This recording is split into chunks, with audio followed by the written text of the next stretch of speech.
Hi. So, after that interesting crash, which I found out is because OBS reset all of its settings when I last updated it. We love that. Music, wait a second. All of the audio got corrupted. Some of the video might have survived.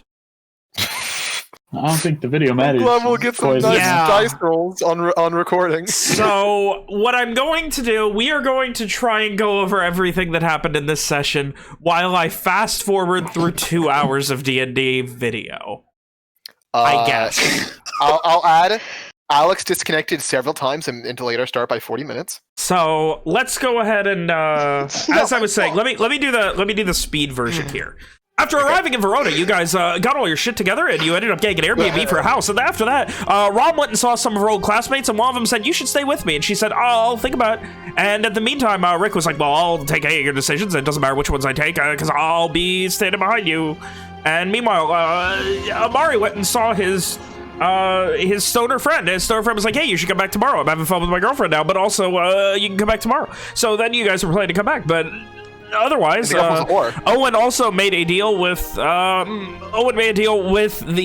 Antellier to try and go see the Varhellen's Fortress to see if he can find anything about Miles. And at the same time, Evian and Simon tried to keep a low profile after you guys finished hunting things. And then there was also this guy who had a weird, funny mark like Amari. And when you tried to ask him about it in the privacy of a alleyway, you found out that apparently he was under the effects of the night mist, who was asking him to go a half mile outside the city, or a half hour's walk outside the city to a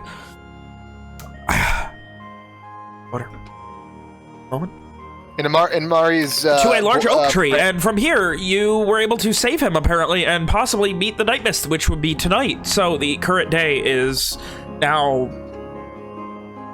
all my stuff's still loading. The current day is now the 31st of the division of Expanse. Thogda, the end of the week, the only day left is Prozda. And so that would be the recap for what happened the last couple weeks. What did we miss in the 2 hours since, guys? Let's talk about it. Owen tried to talk to Ron, but Alex didn't want that to happen. Listen. That's not true. We considered going for the night. Owen asked if we should go speak to Night Mist to get a possible ally. Walker thought it'd be a bad idea because we already thwarted him once, so you have no real reason to like us or help us in any way. Except for Owen being Garsh Prince, I guess. Amari, Walker, and Ishri went and visited Sander and told him all the things that happened. All of the things. And then they were going to head off to meet with his teacher. Walker thinks Amari's friend is a piece of shit degenerate. Layabout. And Simon, Evian, and Uncle Rick. Simon, Evian, and Uncle Rick went shopping. We got all the clothes and all the backpacks ready to go for our long travel ahead of us. Stopping midway through to get some diamonds and gems. Later having to come back because a gem has to be cut in half and we need the rest of the payment.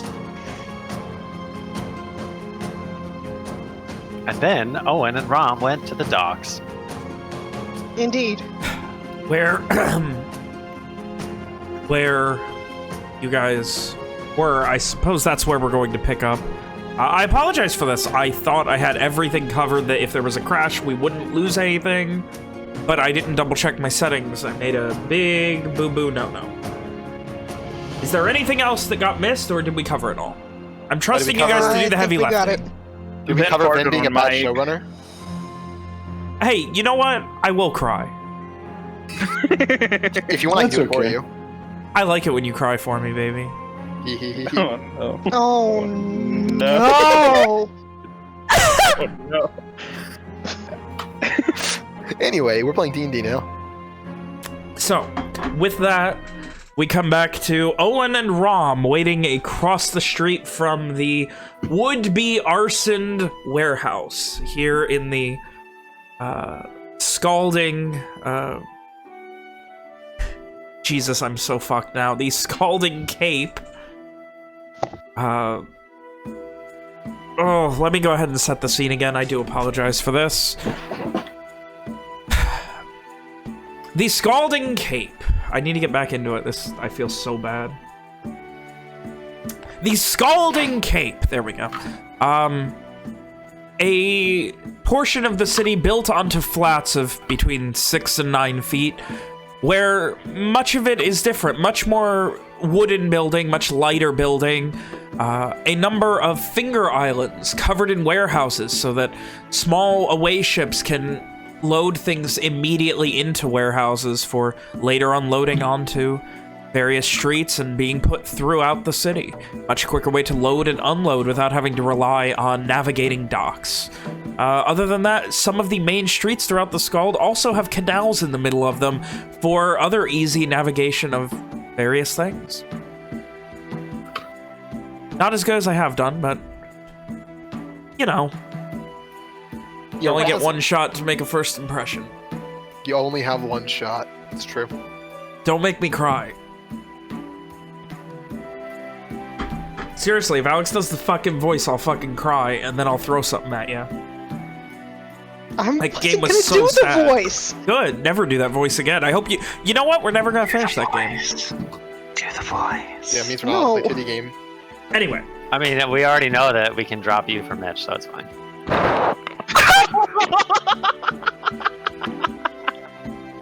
I mean, he raises a good point.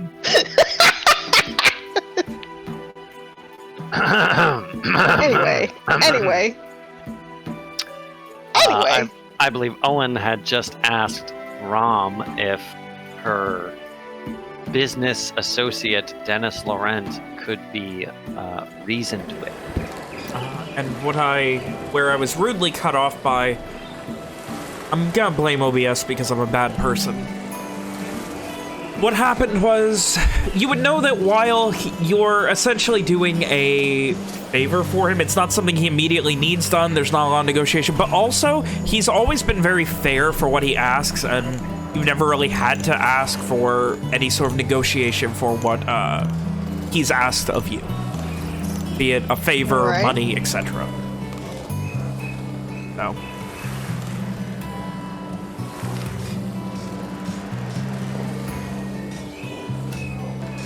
Well,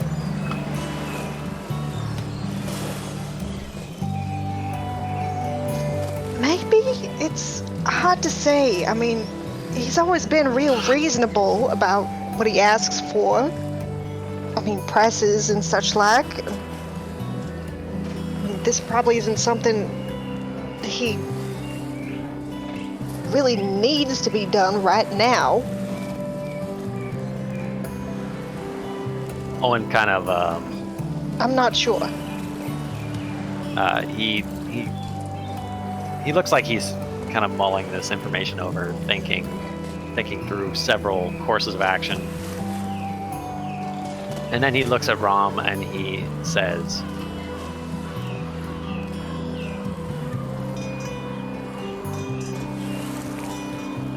"Would you be willing to double cross him?"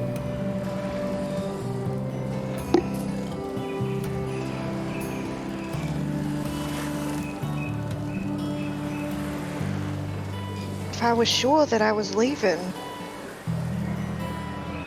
I suppose it wouldn't make no difference, but if I'm staying,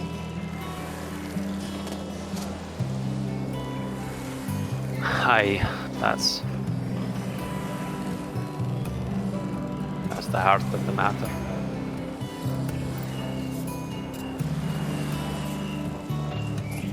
I've always tried to do the right thing, Ron. Always.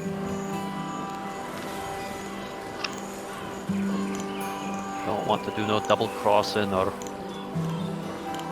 I certainly don't want to burn down a warehouse.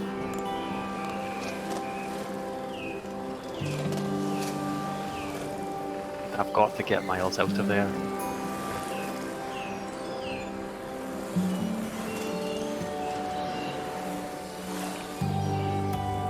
stuck between a rock and a hard place, eh?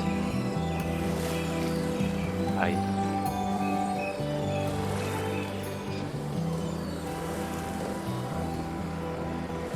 Got a lot of ideas, you know. I mean, if he's not worried about when it's done, Perhaps we can persuade him that we will help him after we conclude our business. Then when he comes a-calling, we just tell him, you know, didn't say when, after. Owen kind of shrugs. Does that seem plausible to me, boss? I mean, he likes you. That's a big ask, and... that's... No. To be fair, we're not... Owen has no intention of asking this man anything. He's just going to say, you know, if it ever comes up, you never said when you wanted it to be done. You just said we could do it after. Yes. Our thing. Rob, generally, a good rule of thumb when you're talking about people who are less than good with the law is don't piss in their cornflakes. Owen is suggesting pissing in their cornflakes. How you wish to respond to that is up to you. I mean, I don't think he would take to it very kindly, obviously, and, you know, since he's not really on the up and up with the law, that could put us in a spot of trouble. It's just an idea. I'm sure it would be hard to bring the law down on him as well, but I've never thought threats are very good at getting what you want.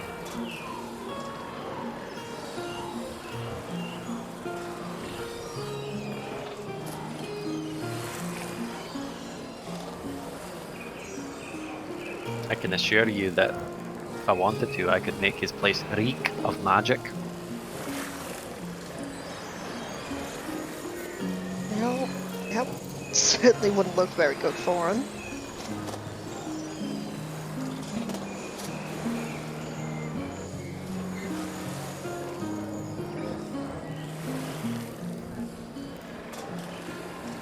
Owen nods and turns back to watch the warehouse.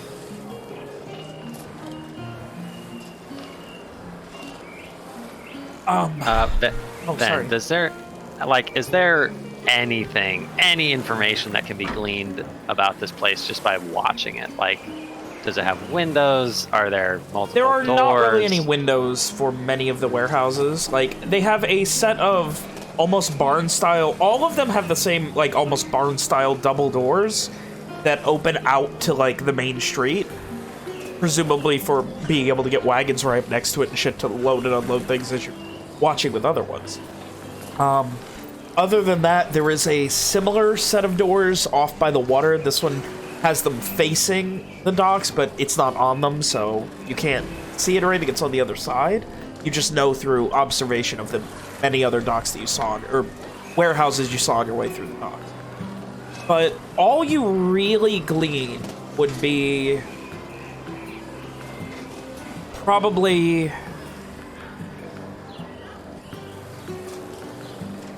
it's not being used. Like, all the other ones that you see, for the most part, have either a healthy amount of activity or at least people around it. This is the only one that really seems, at least immediately around you, abandoned.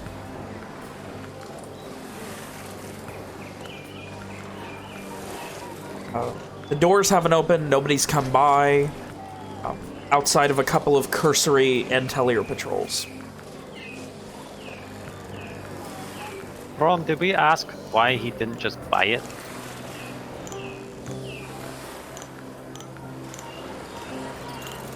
Did we? No? I don't think so.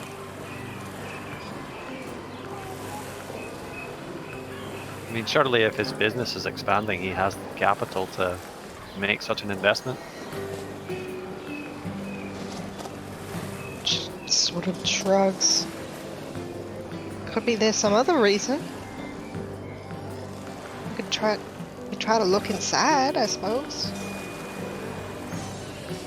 how crowded is this place, man? It's the docks. They're very busy. They're slowest on Prozda, which would be tomorrow. It's the one day when, like, it's the equivalent of Sunday. Prozda being a bastardization of Prayers Day. So it's the closest thing to, like, an off day. There's going to be less activity, but also the docks aren't nearly as active in the middle of the night. But right now, it's, like, noonish, maybe a bit sooner. It's very hot, very humid, and they are very busy at work here on the dock. Very crowded.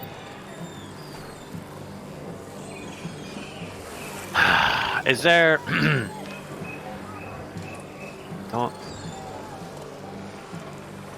don't know what to do. So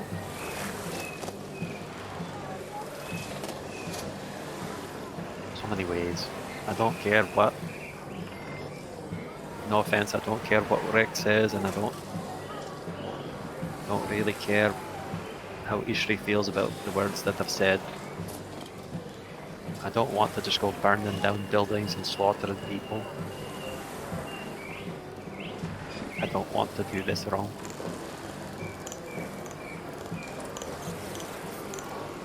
No,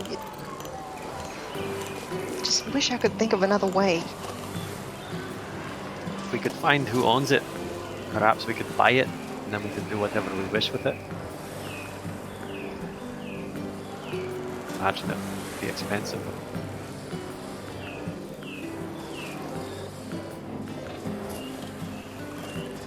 Do I know who I could ask about that sort of thing?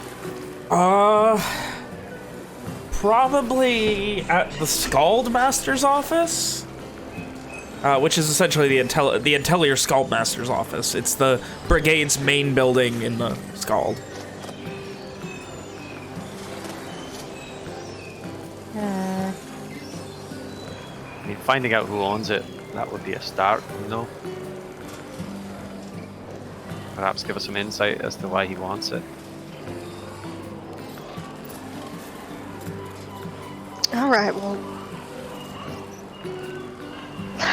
let's head over there then. After you. Rom leads the way. Eventually making your way to the Scald Master's office. It has a similar type of structure to the Wharf Master's office back in Starshore, but much larger and almost has a office building vibe when you walk in. It's very active. There's lots of people moving around. There's almost a sense of, how do I describe it? Almost a sense of, like, Wall Street stock market with, like, people moving around, like, arguing about paperwork, arguing about money. I need this, I need that. All right, well, I'll get you this stock in an hour, but you need to do this for me. Like, a lot of that as you come in. Like, it's this chaotic, high-level negotiation that just makes no sense at all to you as you come in. A couple of moments go by, and eventually you're able to speak to one of the Intellier. A man of maybe 30, kind of premature balding, very thin hair, looks pretty stressed out in general. This dude's seen better days, and he just, yeah, what can I help you with today? Hi there, we were wondering about the warehouse over by, and she explains, like, where it is. And it looked a little bit abandoned. We were sort of in the market. We were wondering who owned it. If we could maybe talk to them.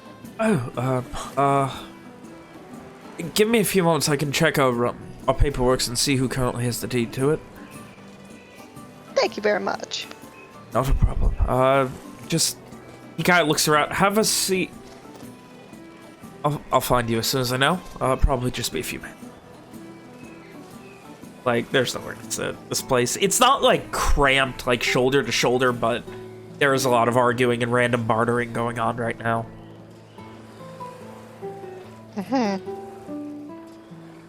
A few moments go by, and he comes back. Yes, I do apologize for the delay. It seems it's under the ownership of, and he like pulls out a very a leather-bound journal. He kind of unties and opens and flips through a few papers. You gather he probably was back there organizing other paperwork at the same time, getting other shit for his job. Again, this place has that obvious understaffed and overworked going on. So it's under the Calorad Exports is the company that owns it. The point of you're interested in purchasing it? That's right. The point of contact, in emergency of what have you, that we have here of break-in or any sort of contact is flips a couple of pages, and you can see like this dude, dog. This thing has been in fucking a file cabinet somewhere for a billion years, type of thing. Trevorrow Calorad.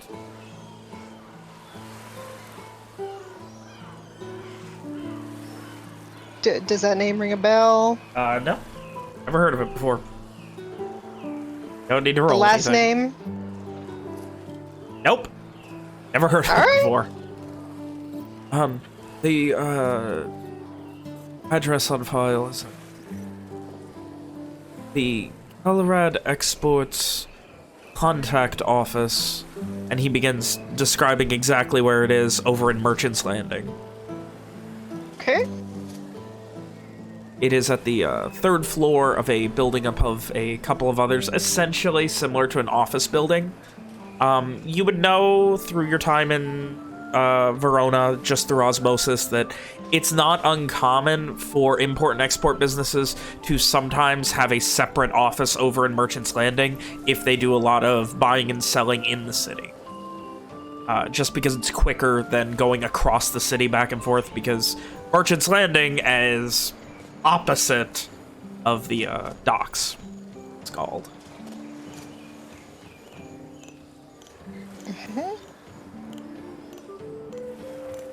So I will thank the man for his time and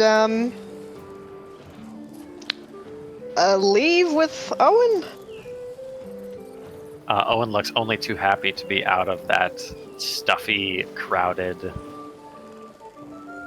busy place. Back out onto the streets of the Scald. So, what are next? So here's the contact information. It's such and such a place. You want we should go talk to him? That seems like the best thing to do. Then off we go. You guys head across the city, winding through the many streets of Verona, getting off of the docks and eventually back to the Merchant's Landing. You find the building, you head up the stairs, and there are only 2 floors on this building. Just I'm sorry, did you have something else? real quick. No, like once we get to the place, Owen does the same thing that he did with the warehouse. He just wants to watch for a while and see if this is like, another one of those like fucking trap? gamblers' dens or whatever the hell you wanted to call Lorent's sex party thing. You see a couple of people, like the door for the bottom floor is propped open, and there are 2 people inside. They're not fucking dressed to the nines or anything, but they're well kept. They seem like they're discussing paperwork at a desk. You could like vaguely make out one, and you can see the other one through the doorway. If you had to guess, it seems like a bank or a moneylender or something. There is no 3rd floor. That is the other thing you know. There are only 2 floors to this building. Is that that Yeah. Is that weird? I mean, considering that Calorad Export's contact office was on the 3rd floor of this building, yes, it's weird. Yes. Son of a bitch.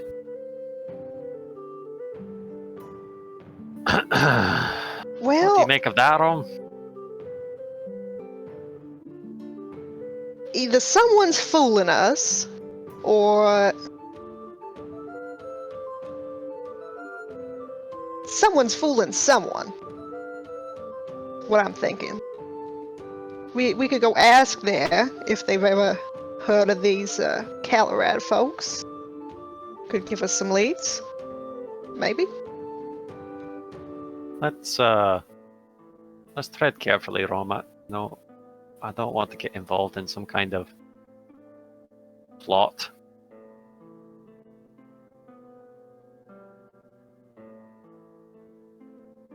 All right.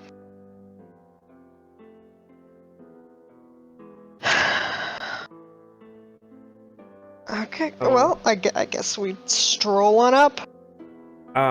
You see the gentleman behind the counter. I say counter, behind the desk. He's fairly well put together. He's got this nice kind of like graying shirt with a brown vest over it. Nice shoes, though the more perceptive amongst you, Owen, you would notice that they've seen some better days, which you would gather means that decent money. This dude ain't fucking rolling in it. Person he's talking to, they kind of stop as you walk in through the open door, and gentleman just, we'll be with you in just a moment. Need to finish up with a client here. If you could wait over there. Certainly. A couple of moments go by. You gather that yes, this is a money lending place. The other guy, they stand up, shake hands. The other gentleman heads out, motions you over. So, what can Pitbull Lending do for you? Well, you see, we were told that a certain warehouse down at the docks was owned by what was it? Calorad what? Calorad Exports. Calorad Exports on the 3rd floor, and well, it seems there is no 3rd floor. So we were wondering if you'd ever heard of them. Maybe. Well, he just kind of shakes his head. I've not. At this point, you hear a bark, and you see this large gray pit bull come like running over and just jump straight up onto the desk you're sitting at. This is our mascot. A kind of like motions him to lay down. It's like he's now laying on the desk, and you are talking over this like 90-pound pit bull. Does it look like it is like, you know, being a guard dog and is guarding its master, or does it look friendly? It hopped up here on the thing, wagging. It looks like it wants attention.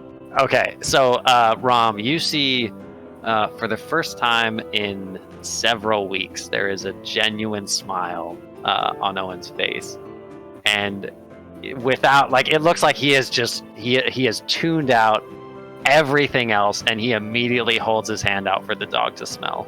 The dog turns its head, like not standing up. This dog is very well trained. Just kind of leans forward, still laying down, starts smelling your hand, and then its eyes kind of glaze over just a bit, and about 15 seconds later, you start to feel drool on your hand. As it just holds its face over your hand and starts drooling on it. About 10 seconds later, you feel the weight of its head, and it just kind of falls asleep on your hand, drooling. Oh! Owen starts scratching behind the ears. Right. My apologies. That is, a mascot. No need to apologize. There's nothing like a faithful hound. And he gives the pitbull an appreciative pat. Oh, yes, no, there hasn't been any 3rd floor here. I've never heard of that. Calorad Exports. Now, that is very strange. But I mean, if you're looking, I have businesses I could recommend, ones that I've supported, but nothing yet.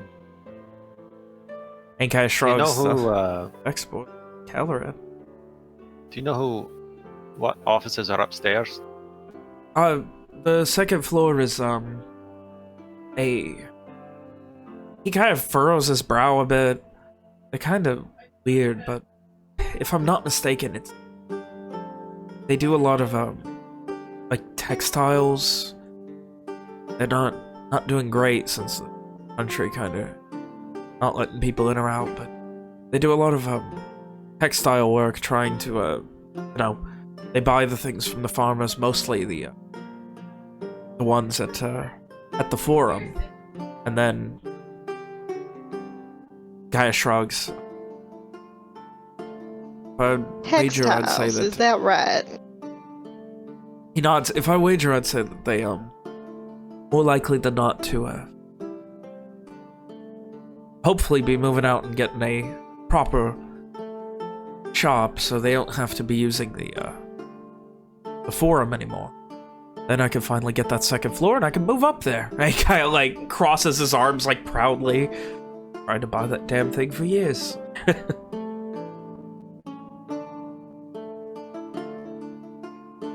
Well, unless you can think of anything else to ask the kind gentleman, I suppose we should be on our way. I mean, if you're in need of any coin, I mean, if you're trying to get anything imported, exported, you need any coin, you can always come here. We very reasonable rates for all manner of business loans, personal loans, any some sort. Thank you very much. We might. We'll consider it. We do on major loans also. We work with the Venturi Bank, so you know that everything is going to be supportable.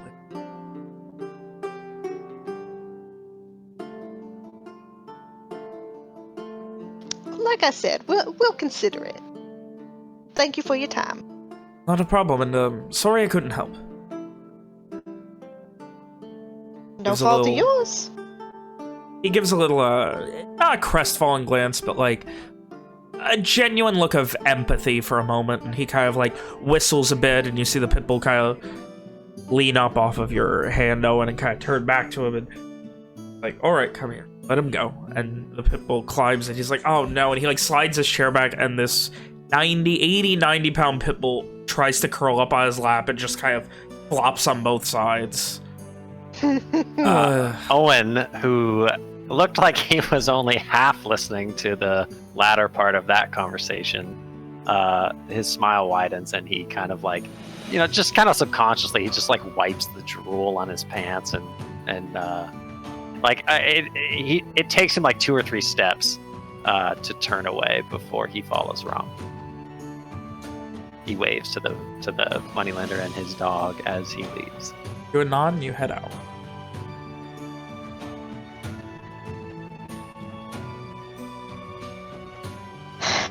Well. Guess there weren't any more clues there. No clues, but fine visit. Well, I'm glad you enjoyed it. Like I said, there's nothing like a good hound, except maybe a good horse. What chuckles.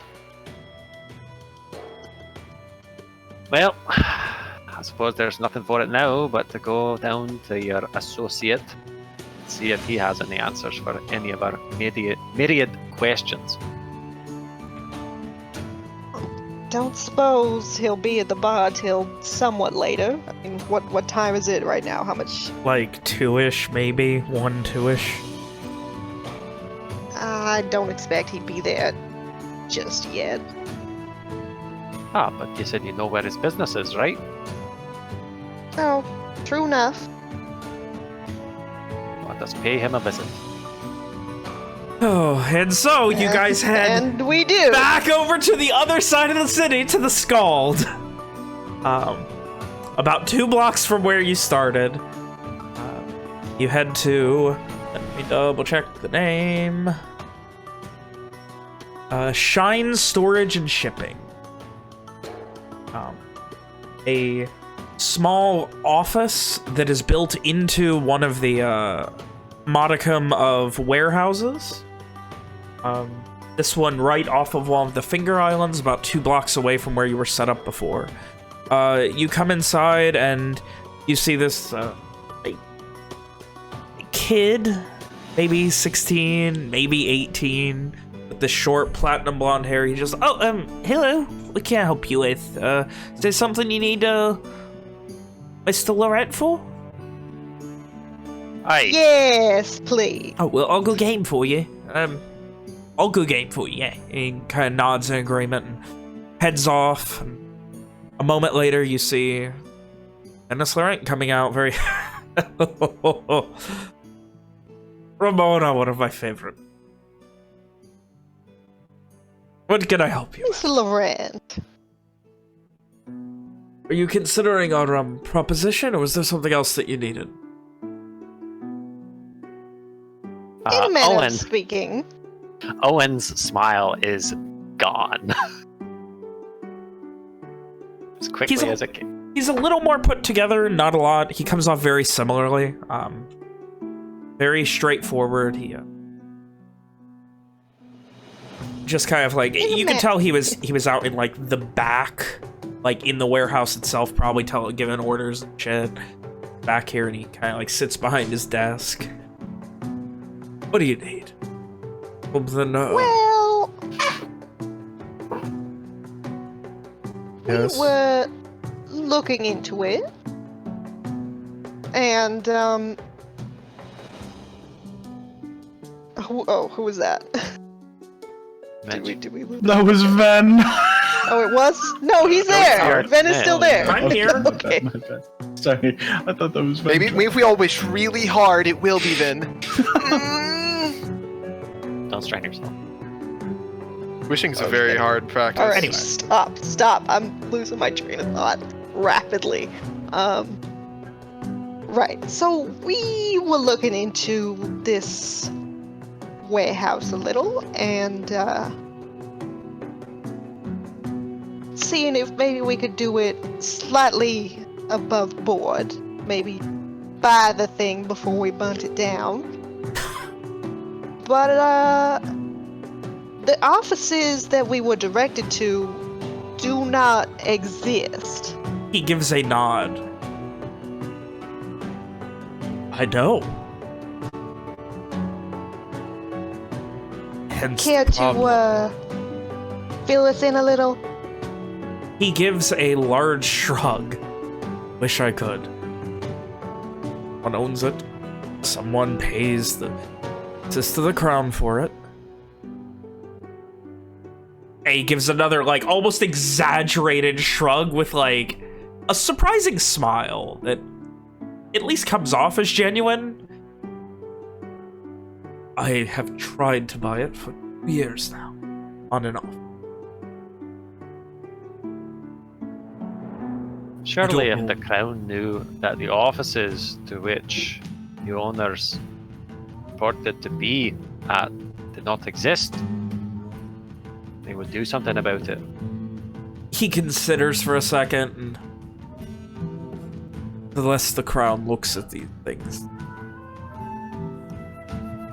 But either way, they get their taxes, they get their payment to what have you.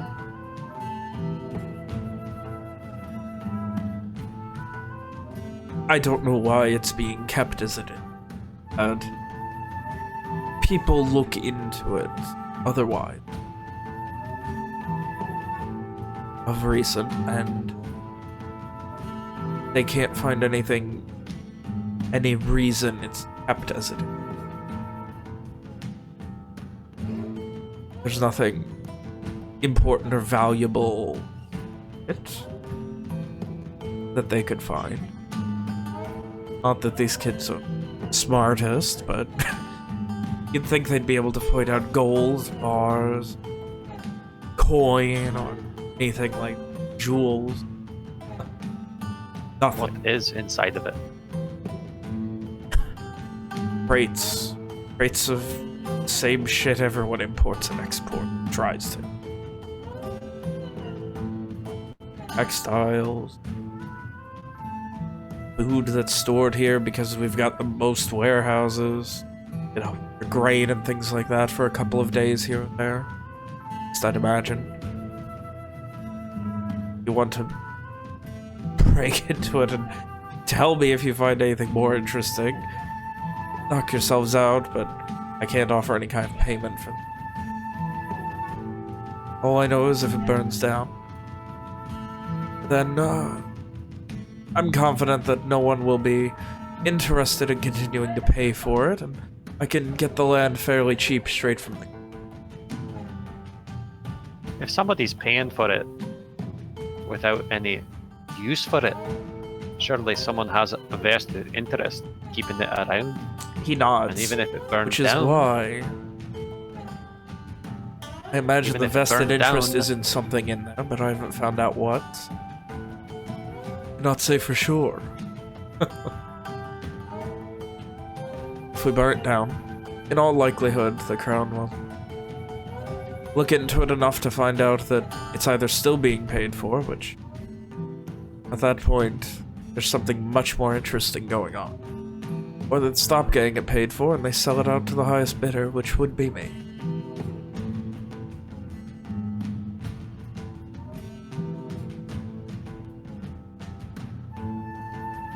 So, I'm not trying to get someone to kill people. I'm sure, and it looks mostly to Owen, I'm sure Rom has told you I'm not in the business of murder or any such. Let's get people what they need. Sometimes they get me what I need. I just need another warehouse. That one's perfect. I'm actually in talks to get the next two past it, which would be even more convenient. Fired that one. And what happens when the fire gets out of control and the whole dock's burned down? He considers for a moment. I'm sure there'll be an Intellier mage by to deal with any consequences before it got bad. Well, then why couldn't the same mage stop the whole place from going up in smoke? You just have to be efficient enough with it. How? These are like fucking big ass warehouses, right? Like, Yeah, they're pretty damn big. Owen just like if he had glasses, he would be looking over them at Clarisse. I do not claim to be an expert in any way. All I am to say is, I need it dealt with. The burning was, he shrugs a bit, an idea. Not anything else. So if nothing else, it says that what happens doesn't matter, just that I want that land so I can have my own. I can't find out who owns it or how to buy it from them. They seem to have hid it.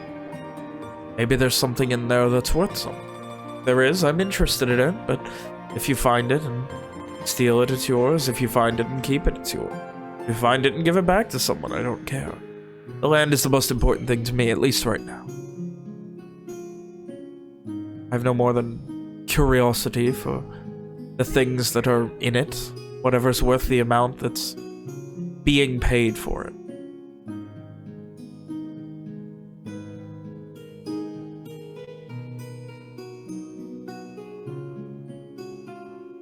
Owen looks dissatisfied with the way that this man has answered his question, but he kind of like settles back onto his heels and thinks again for a moment and kind of nods to himself. I have another question. By all means. This man that you claim to have on the inside of the fortress,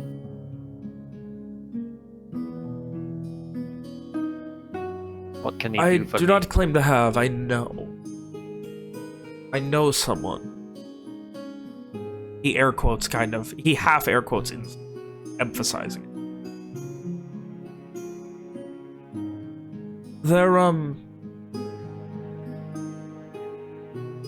They owe me enough of a favor for some of the things I've gotten them that they would at least be willing to meet with you. What you do at that point would be up to you. I'm sorry, they'd be willing to what? Finn, you are cutting out a bit. They'd be willing to meet with you. What you do from there would be up to you. But I could at least call in a meeting for you. Is that acceptable?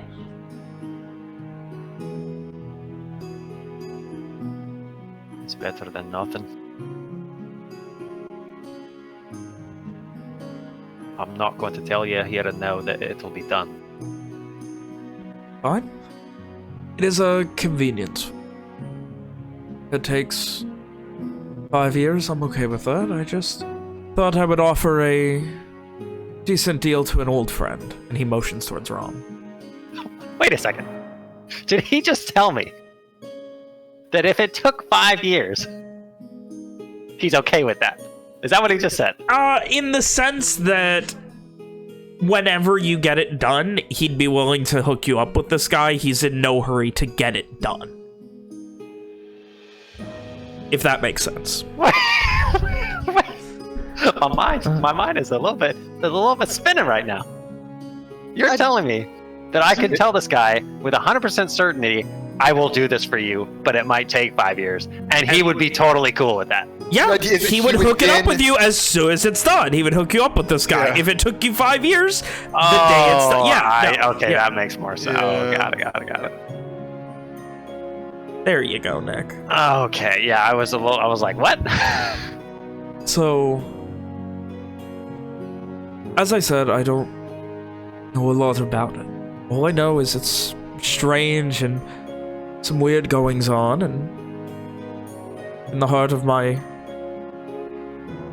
very esteemed, legitimate business here, I don't like having things that I can question, that I don't understand. I don't put people breaking laws under my... He shrugs. I do not think you can. But I can vouch for this man that you would meet. He is, equivalent to an officer. He's not the warden. He's not he considers for a moment, he's not a basic guard. He has some pull, and he has done me a favor or two in the past, getting, reduced sentences for people. Could he get something to one of the prisoners? Of course, very easily. Even if it was magical. Now that's a large ask of you. You want to get something arcane into Varhelland. Can he do it or not? You would need to ask him himself, but I would wager yes, but it would be a more expensive job. Getting a letter in is one thing. Getting a sword that can rend brick into butter is something different. It's not quite all that. I was, what is that phrase? I was waxing poetic. You do find some interesting friends, Ramona. I do. I've never had someone come to me and ask if I could help them get into contact with someone who can get arcane items into Varhelland. That is a incredibly specific issue for someone to need help with. And your Well, task is forgive us incredibly if we specific spare as you well. the details. I would not ask them. The less I know, the better. The less you know, the better. We all trust each other, though. Owen laughs. Well, I trust you anyway. Would you happen to have one of these more expensive jobs? He kind of shakes his head. That would not be for me to decide. That would be for my contact. As I said, he doesn't work for me. He's just someone I know who's done me a few jobs that I have had to pay for, the same as anyone.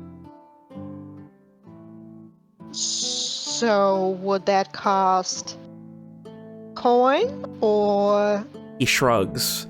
I have always had a decent relationship with this man, purely on the fact that I have gotten him a modicum of interesting things over the years. He's a strange collector. Collector of what?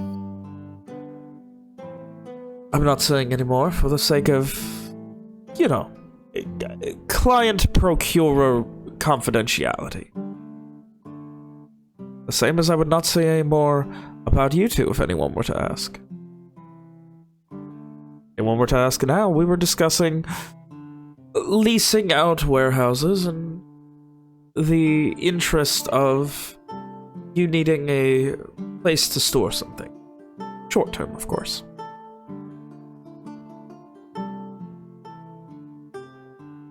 All I can tell you is he's a strange man. He considers, yeah, a strange man with a very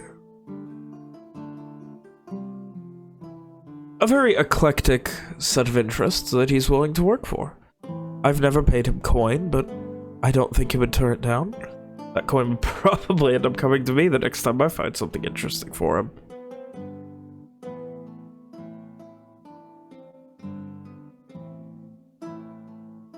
If there's anything else I can tell you to help you along here, please. I'm all ears.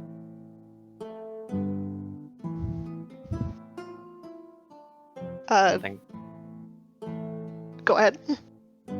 nothing comes to mind, so I suppose it's time we take our leave. But know this, Mr. Laurent. If it comes to pass that we do this for you, you get us this meeting with this man, then he is of no use to me, to us. I shall be very cross. I know he can do it. It's a matter of whether or not I can at least put it. If he tells me it's going to cost 1,000 suns, then that is of no use to me. I don't think he will ask for coin. I'll put in a good word and see what I can do to help you along, if that is what it takes to oil these gears. Owen nods to Laurent before turning and leaving. Rom will follow. It was nice to see you again, Rom. Do you need anything while till next we meet? No, thank you. Just know I'm always here. Always waiting. Little half smile. Waves you out. Nods and leaves. And you end up back out on the docks. Golden Cape.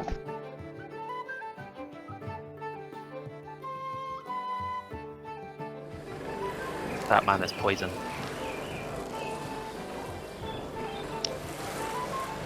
I suppose that's fair enough to say. But he always has kept his word. For me, at least. Would I know if he has a reputation of keeping his word as well? Yeah, I mean, he's I think hooked that you was up with established last time. he's hooked you up with other people Yeah, who that's were legit. pretty much what I thought, Yeah, but I wanted he's- to make sure. No one's really ever had a bad word to say about him. No one's ever really double crossed No one that him. lived anyway. Yeah, nobody that you know's ever double crossed him. No one's ever really had any trouble with him in any way. I mean, all I'm saying is, you know, when you light giant fires, sometimes there's sparks, and sometimes those sparks, they travel, you know what I'm saying? Listen, sometimes you kill one person, you have to kill 1,000, you know what I mean? Sometimes you gotta cut a swath of blood through the ranks of the red band, you know? Yeah, exactly. So anyway, he's never, for lack of a more nuanced term, he's never come across as an overtly bad guy to you. Like, you've came across some shady shit in your time. Excuse me? Like, in the comparison, like, I did say for lack of a more nuanced term. Like, compared to many of the people you've come across, Rom, he is equivalently very upstanding. He's not a weasel. A very upstanding drug lord. Yes. Yes. I don't think he's a drug lord. I mean, as far as I am aware, he's your hookup. I mean, yes. He's a drug lord. What do you think? It's not the same thing. Oh, it's not. He is a lord who is into dealing drugs. He is a drug lord. He basically is what Marquez was, but shittier. Less altruistic. Listen, not everyone can be like Walker and have an altruistic drug lord friend. Anyway. You're not even here. Shut up. All right. Anyway, so. Anyway. Guys have anything else? Ah, yes, but I need the cover of darkness. All right. Owen's gonna reluctantly commit arson. I didn't say that. I'm breaking into this warehouse first to see what's inside. All I'm saying, bro, if you need arson, get Evian first. All I'm saying is, we canonically have the most stealthy PCs, and we all know who they are. Just send Owen in. Owen Evian, is very Ishri, and Ellen. Just get Owen naked and oil him up, then he won't make any noise. Naked, oiled, put Walker in his back pocket, and have Amari cast invisibility on him. Lube him up, and you're ready to go. I hope you all know what I meant How by does he have a back pocket? I hope you all know what I meant by back pocket. I was gonna try. I was gonna play stupid for the sake of it, but no, you took that away from me. Anyway, so he means butt crack. Haha. We will jump back to Amari and friends. Amari, Walker, and Ishri. After finishing up with Sander, who headed off to the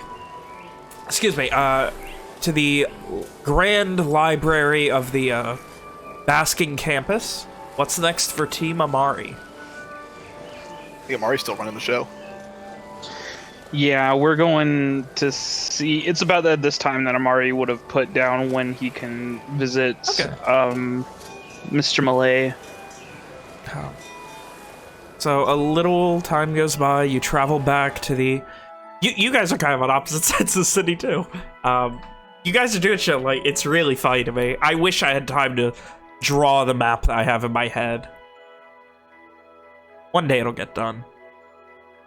So you guys head to the Promise, get back to the Olden Haunt, and eventually a few moments go by, the secretary, for lack of a better description, is there, motions you, and you head to the offices of Lionel Malay.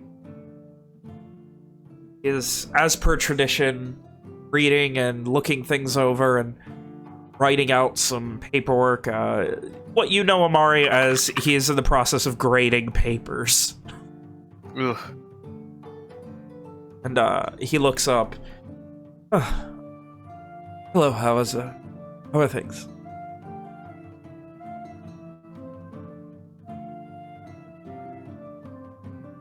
And Amari has a seizure, passing out on the floor, I guess. Itch? Ooh. What is going on with these tech issues tonight? Ooh. Alex, me, and now Mitch again?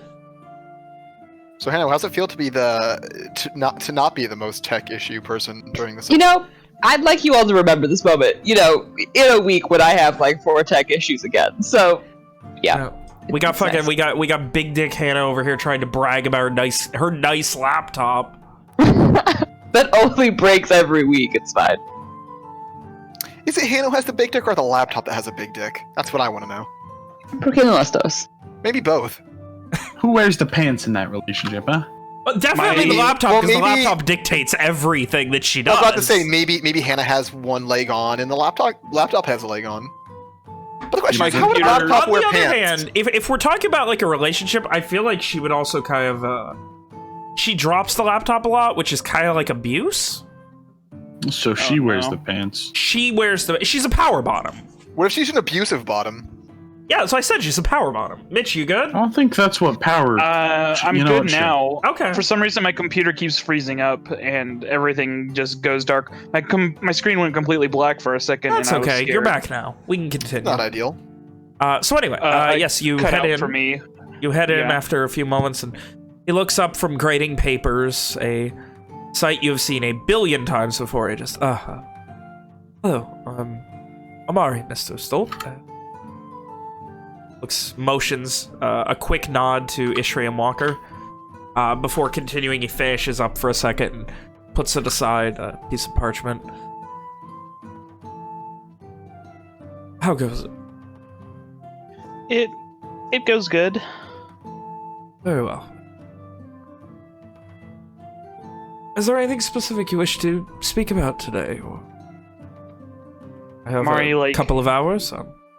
If you're interested, I am in need of an assistant for some amount of time. If you're interested in a job, Sure.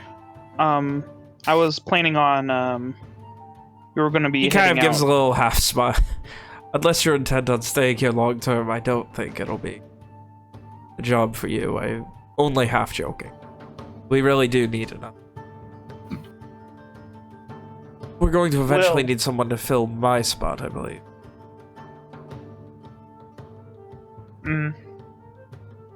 Well, I was thinking of spending some time with you, catching up and all that. The last I heard was that letter I got that you needed to do the work at the war camp down at the Sefshine Krim. Was that right? Mm-hmm.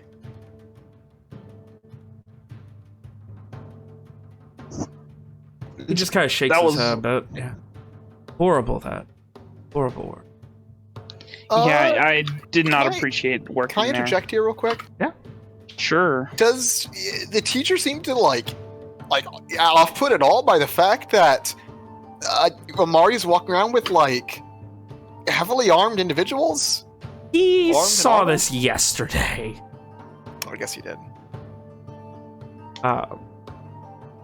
With interchangeable heavily armed individuals. Yeah, yesterday it was, I believe, Rom and Ishri.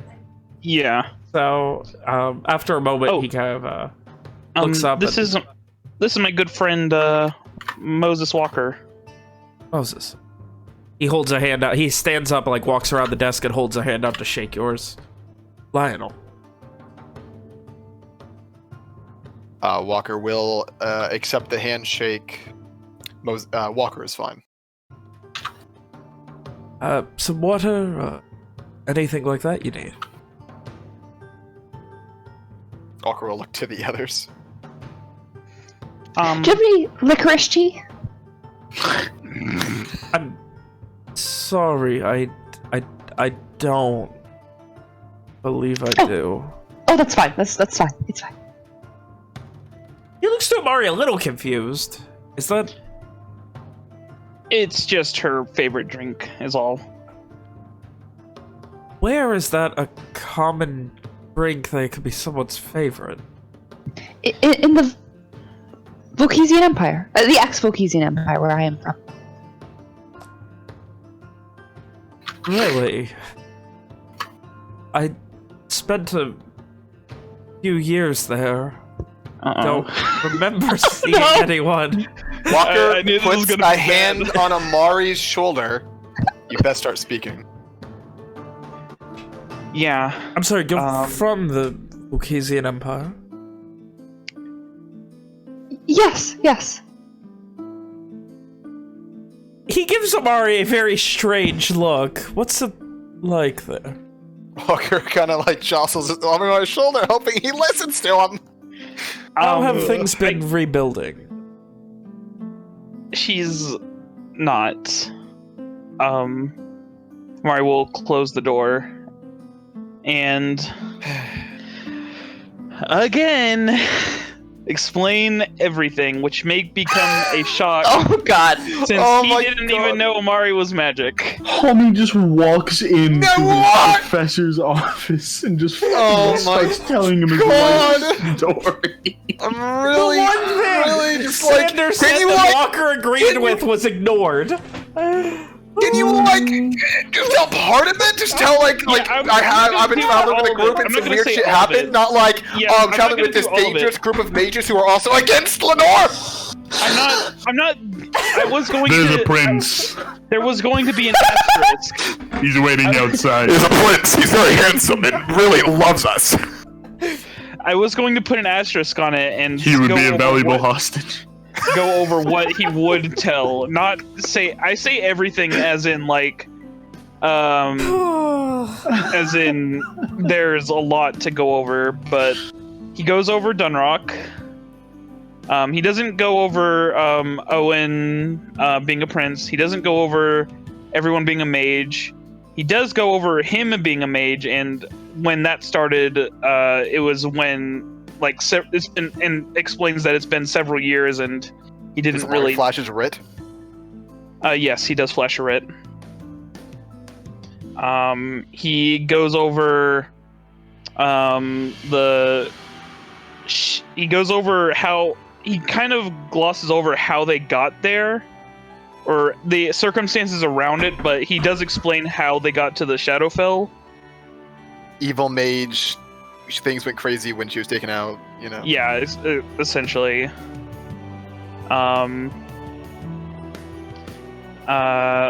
But then after that, he doesn't go over the DHA, even though he really wants to. He doesn't. But by the end of it, he's just like, and with all of that being said, we're I'm sorry, so Miss Ishri here is... an elf from the Shadowfell, yes. And the Shadowfell is... Amari like holds a hand out and like puts a hand over his hand. It's like another plane. Of course. And Walker the... seems suitably annoyed that another person is let in on it.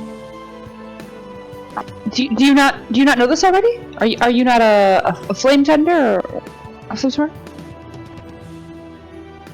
No.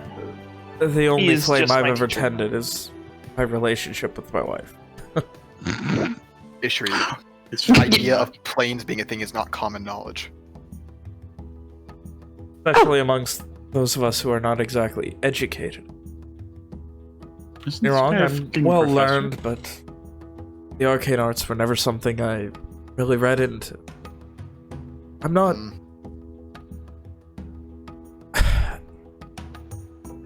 I'm not really from around here either, but... He kind of purses his lips a bit. I'm not exactly from another plane. During, he kind of scratches the back of his head, kind of confused about how to, Respond. Yeah, I mean, it's not so different, though I did come here by choice. Are you from the ex-Volkesian Empire? No, I spent a few years there a while ago during my early years before I began to teach here. But before that, I was from Cray Fleury. Came here during the War of Red and White. My family was worried about the possible war spilling over to Cray Fleury from Avandria.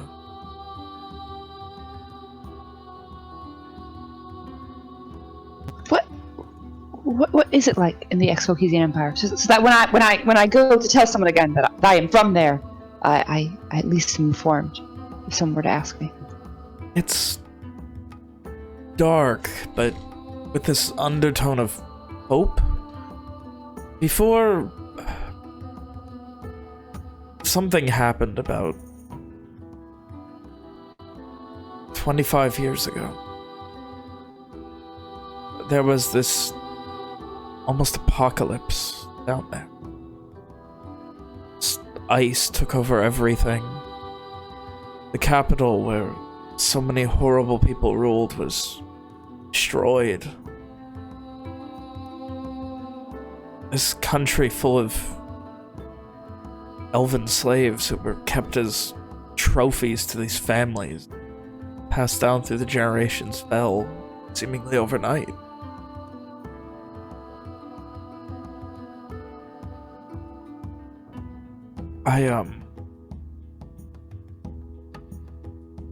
When I was there, they were still rebuilding. I don't know how it's gotten since, but the sense of hope that maybe things would be better, it was always awkward, because at the same time it was such a dangerous long trek to even get there from the free lands. You land in Jin's Landing expecting 2-3 months of travel and hardship before you're even in the country's borders, if you can even call it a country anymore. Can't say how it is now, but back then it was... It's like a newborn baby. Everything was new. These people were trying to live for the first time in their lives.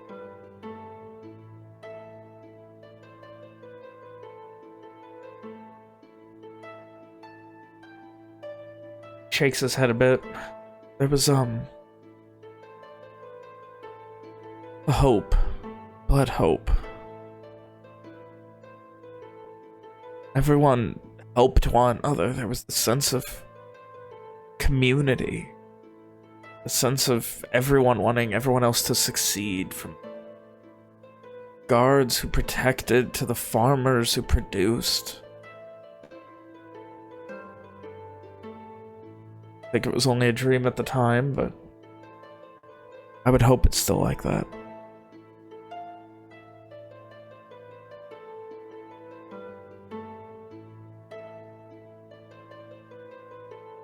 Okay. Thank you. Thank you very much for this information.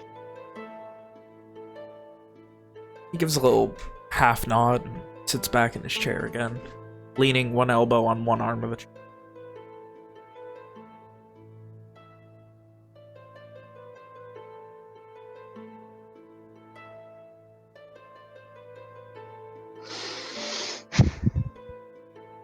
That's most of everything.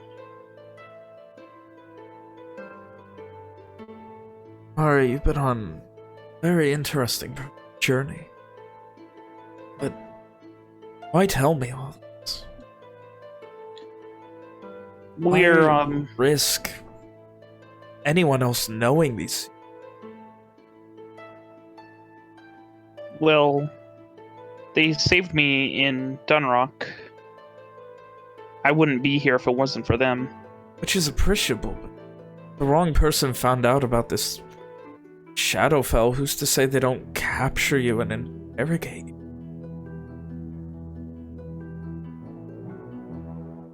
I suppose. But, another reason is we're gonna be leaving soon, and I wanted to see before we left. Walker continues to look suitably annoyed that Mari is continuing to fucking spill the beans! He didn't say where. Where you even go? I will presume, based on your demeanor, that you're intending to leave the country. Yeah. And I can't... probably not planning to come back. Probably. I have a lot of people here that I'd be leaving behind, and you're one of them, and I couldn't just... I understand.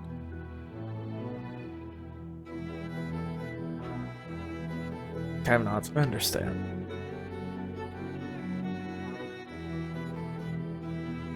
Goodbye to friends, always bittersweet. He looks up and just shakes his head a bit.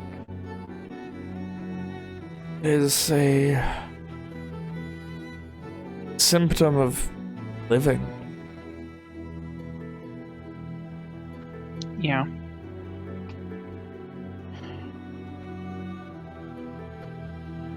You even magic and Shadowfell and all of these strange things. How?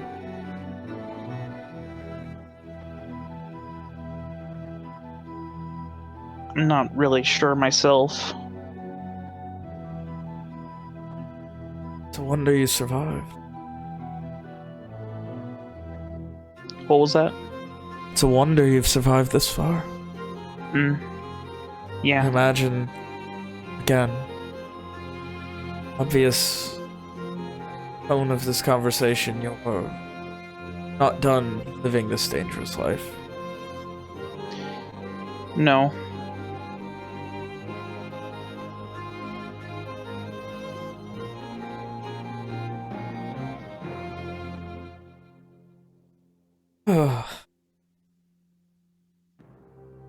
I wish I had.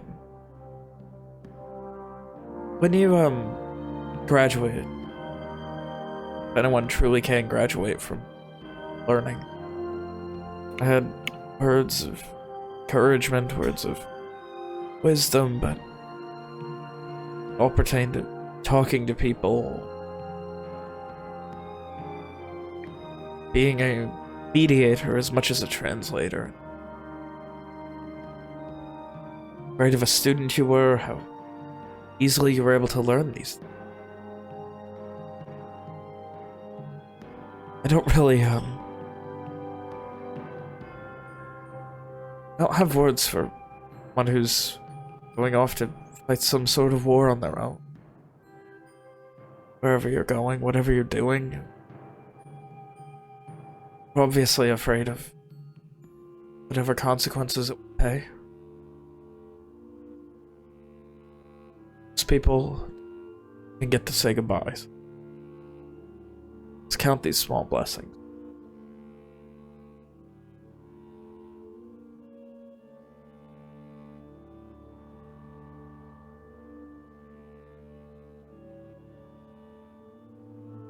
He purses his lips again and sits up, again leaning his right shoulder on one of the right arm and kind of leaning his chin into his hand. Where will you...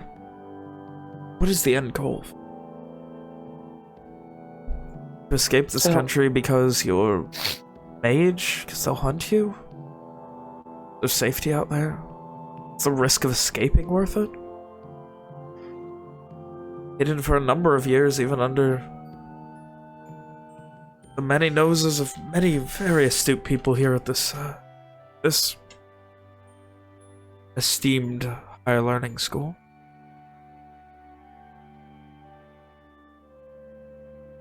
Yeah.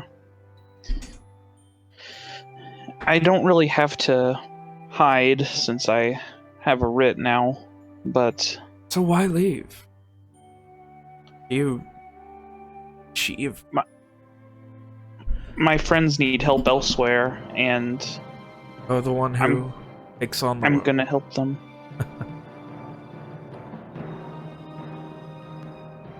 There's more to it that you couldn't understand. Oh, well, there's already so much I don't understand. And he motions to Ishri. There's plenty I don't understand standing before me. A danger that will follow Omari for the rest of his life. He raises an eyebrow and turns to Amari. It's simply Something put. I should be worried about? Simply put, he'll be safest around people who know of it, who are able to do something if he's in danger. Nods. What did he say? Turns to Amari. It's good that you... Cutting out then. He turns to Amari and then just reiterates, it's good that you're safe. Very good. Yeah.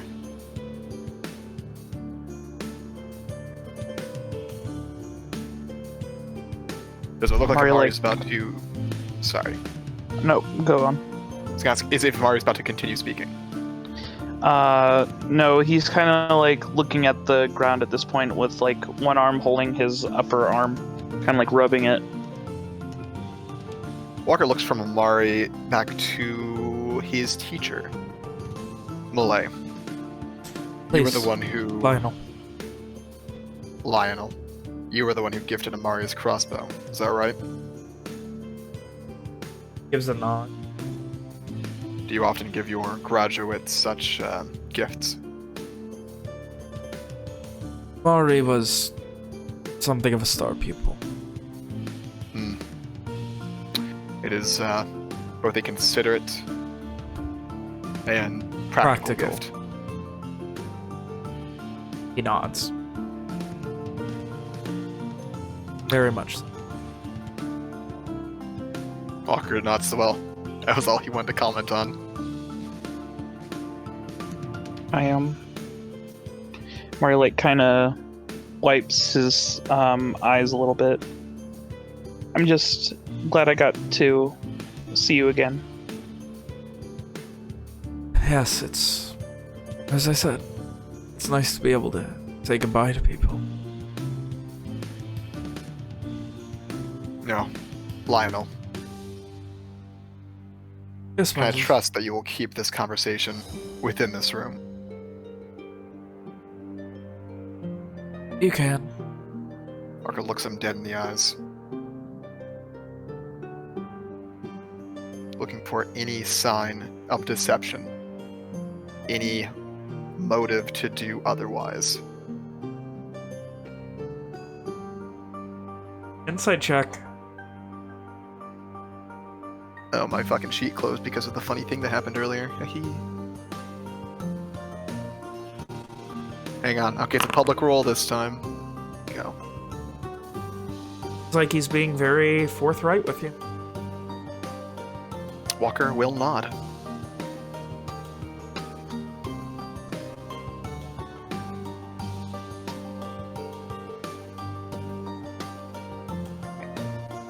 Mari will walk up and like give him a hug. He gives you a hug back and just...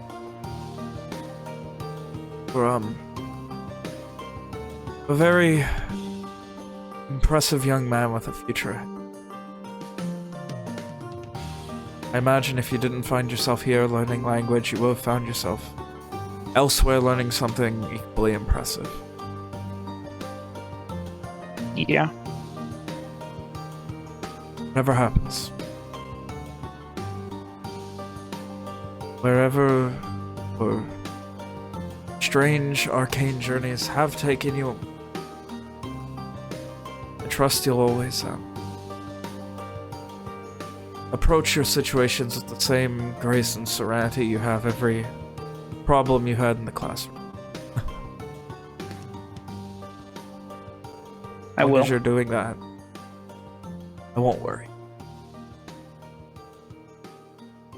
That, and as long as Sander isn't there to give you some bad advice and drag you through. Walker scowls, remembering Mari's shitty friend. He's not shitty. He's a good friend. Oh, he was saying that half jokingly. Piece of shit friend. There you go.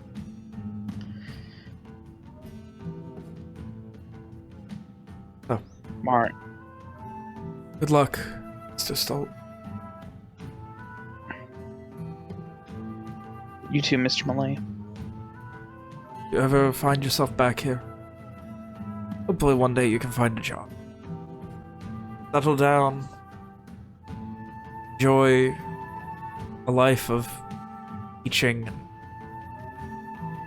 spreading the love of language. Even though I wager it probably wouldn't have been your first choice.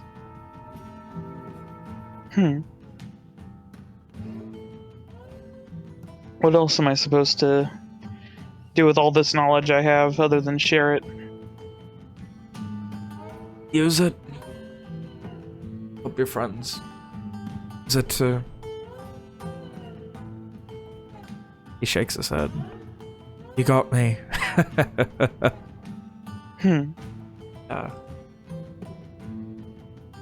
Beginning to read the room, that it seems the conversation is winding down. You've been here for a hot couple of hours recapping all of the shit that's happened. He stands Now, up. does Mitch want any reactions to the story?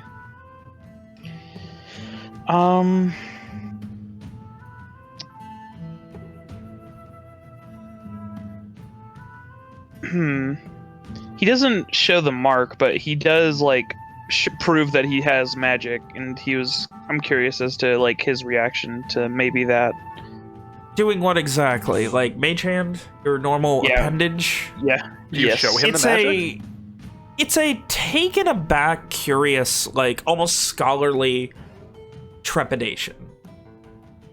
Like at first, like, oh shit, that's like, what the fuck? Okay. Very much, yeah. Scholarly trepidation is a good way to describe it. While it's not, he's not scared. He's not like worried you're gonna blow anybody up or anything like that. It's very much a interest in it from a academic standpoint. Like, what is it? Like, once he sees what it does, he's like, oh, interesting, and that sort of thing.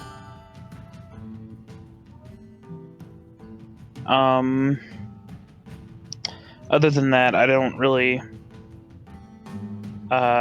think I've got anything that I'd like to know how he specifically reacts to.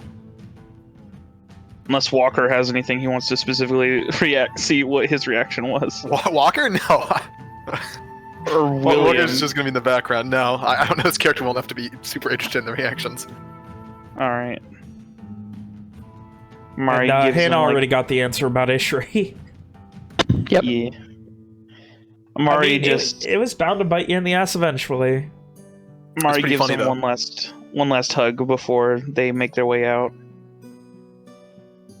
And like once they're down the hall, about out of earshot of the room, Mari's like, he keeps wiping his face, and Walker would, maybe Ishri, I don't know her passive perception, but Mari is crying. Without looking over to Amari, still walking alongside him, Walker will comment, "Seems you've had a rather impressive mentor." Yeah. He seems quite knowledgeable. Are you okay? Yeah, I'm fine. I'm fine.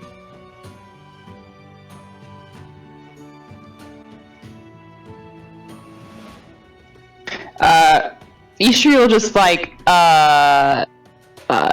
slightly awkwardly, but she's definitely trying, like pat him on the back. Just try. Real awkward.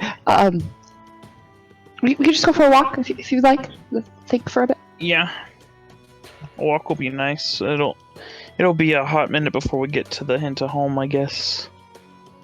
Oh, I don't want to think about that place right now. Well, I'm sure a hot meal will help. Mm-hmm. Why don't you want to think about it? It's not a place I'd like to be in. From It's Rick not a said, it place sounds I'd like like a to whorehouse. frequent. Oh, Exactly. as you explained the other day. Yes. It's not something Ishri, what did they explain to you exactly? They said that in exchange, it was very confusing to me because I still don't understand the concept of why you would even bother to do it. It was something about exchanging intercourse for sex, but that would make intercourse the service, and I just suggested everyone just pay each other, right? Because everyone should be enjoying it, or we could just, if the party really just wants to have sex, I mean, there are other members of That's the not group the they reason could we're have sex going with. there, Oh, Ishri. yes, I understand. Right. So Walker begins to explain the concept of prostitution to Ishri as the group leaves. Do you need a recap, Hannah? Or are you good? Hannah knows what prostitution is, guys. Alright, I just wanted to make sure. Amari, the mood is immediately shifted from like this somber tone to immediate embarrassment. And he's just doing his best to not associate with Walker as he's explaining prostitution. He doesn't go in depth. We can go ahead and find Walker the update explains sex. Yeah. The woman who has had 2 children, yes. He doesn't explain Almost the pricing free. at his favorite place. Like, it's just basics. We finally get to update what Ishri loves and hates. No. Get naked orgies. Ishri hates homeless people. I mean, that is true. 100%. With that, it is late in the evening, and you guys are going to be heading to the Hint of Home. If we're able to do that, if we think we are able to do that before, so that we can get back in time in order for the meeting at the tree. What? Right, because there was the possibility that we were gonna go to the night meeting with the night miss, I think. Tonight, Yeah, I don't right? think we were going to do that because we all thought it was a bad idea. Oh, I thought the Walker option needed to be assured less- Float it Owen out there. Walker assured Owen that Yeah. the group would be back before exactly. the yes. time of the event so Okay. that they could check to see if he fucking decides to go. Because Walker doesn't want to see Owen going alone. Would we be back in time? We think? As long as you don't meander there for a while, you As should be long as we okay. don't, like, use too many whores while we're there. Yeah. Christ. No. Oh no! Please, not use, service. No, they'll be served. Oh, well, no. Listen, we'll get Amari one lap dance, No. get the drink, and then leave. Oh no! Sorry, does not like. His still second tries dad everything buys him once. a, his second dad hands him a 20 as like, just get yourself something nice there, kid. Amari has tried a whorehouse before with Sander, and it was not a good time. Listen, Walker was going to buy Amari a lap dance once, but then Mitch wasn't at the session, so... Anyway, Oh no! so, as of now, Owen and Rom have done their investigation. That gets them about to sundown. Evian, Simon, and Uncle Rick, you guys finished with the jeweler, which got lost in the dead times. Was there any other shopping or anything else that you guys needed to do before sundown? Not for... Nothing I need. Just heading Alright. home after that. Wait for tomorrow to get more money. I'd like to actually go commit more I have crimes. a question. Nick Okay. has a question for the shopping boys. Okay. But What kind of tea do you guys get? I'm not... That's Earl Grey. I really thought we As could decide what much kind of tea a variety as possible. I thought that too. Nick needs to know what kind of titties those guys want. Nick needs to know what kind of titties those guys need! Alright, well, while we consider what kind of titties we all need, you're gonna go ahead and take a quick break.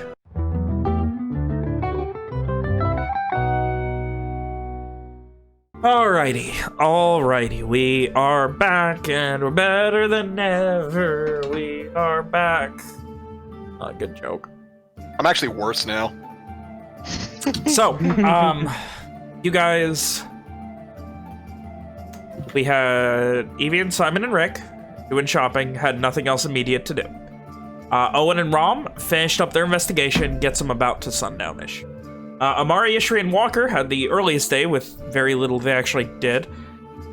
So they have time to hit up the Hint of Home for maybe a half hour, maybe an hour, and still have time to get back across town.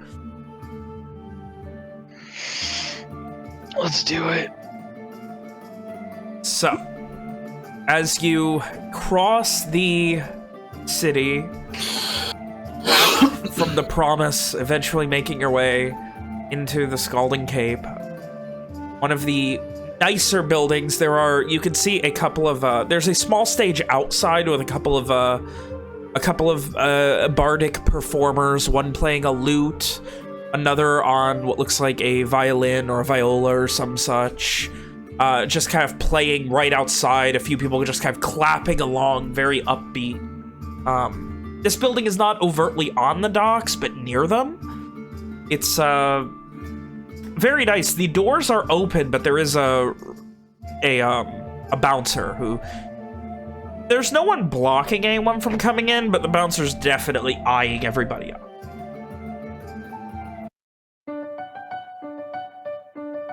Yeah, I got fucking music. Walker will casually walk in.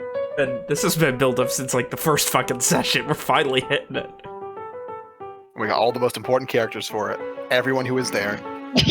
Everyone who cares about it. Everyone who was advised to go there. And heading inside, what you see before you is this beautiful woodwork bar on the right-hand side, a stage back behind it, large, maybe 10 or 12 women, men all topless dancing, the men in little more than thongs themselves, the women in little more than short skirts. There are various booths which are semicircles, women dancing on top of tables on them. People sitting around them, everyone enjoying in glee. A number of other bards and things just playing, a small band up on the stage that is surrounding the women, playing with various drums and things. It's a very upbeat atmosphere, and immediately just walking in and beginning to scan, you see this woman who has this very long, almost poofy blonde hair that's tied up in a simple, loose ponytail, dressed surprisingly conservatively for this place, wearing a full dress with sleeves even. Oh my. And she just comes up, hello there, how many for you tonight? Just 3. Just 3? All right. I'm Valerie. Are we taking care of anything that you need tonight? We are very busy tonight, so there may be a wait if you're waiting for any of the girls. Otherwise, food and drink is complimentary after the first hour you're here. We'd actually just like to order a couple drinks and have a table for a bit. A couple of drinks? No problem. Anything in particular you're looking for? Just a couple of beers to start off with, and we'll go from there. She guides you to a table, gives a Would ales quick... have made more sense? Should I have said ales? Either way. I wanted to say that, but It's a weird thing to ask at the door. yeah, I'll wait. She gives a... That was my thought, anyway. A quick curtsy and heads off, guiding you to a table. A moment later, you see a few women, very scantily clad, but not completely nude, who come by and begin dancing. There's a Mari's pleasant... eyes. Everything is just very pleasant in here. The smell, the drapery, everything is...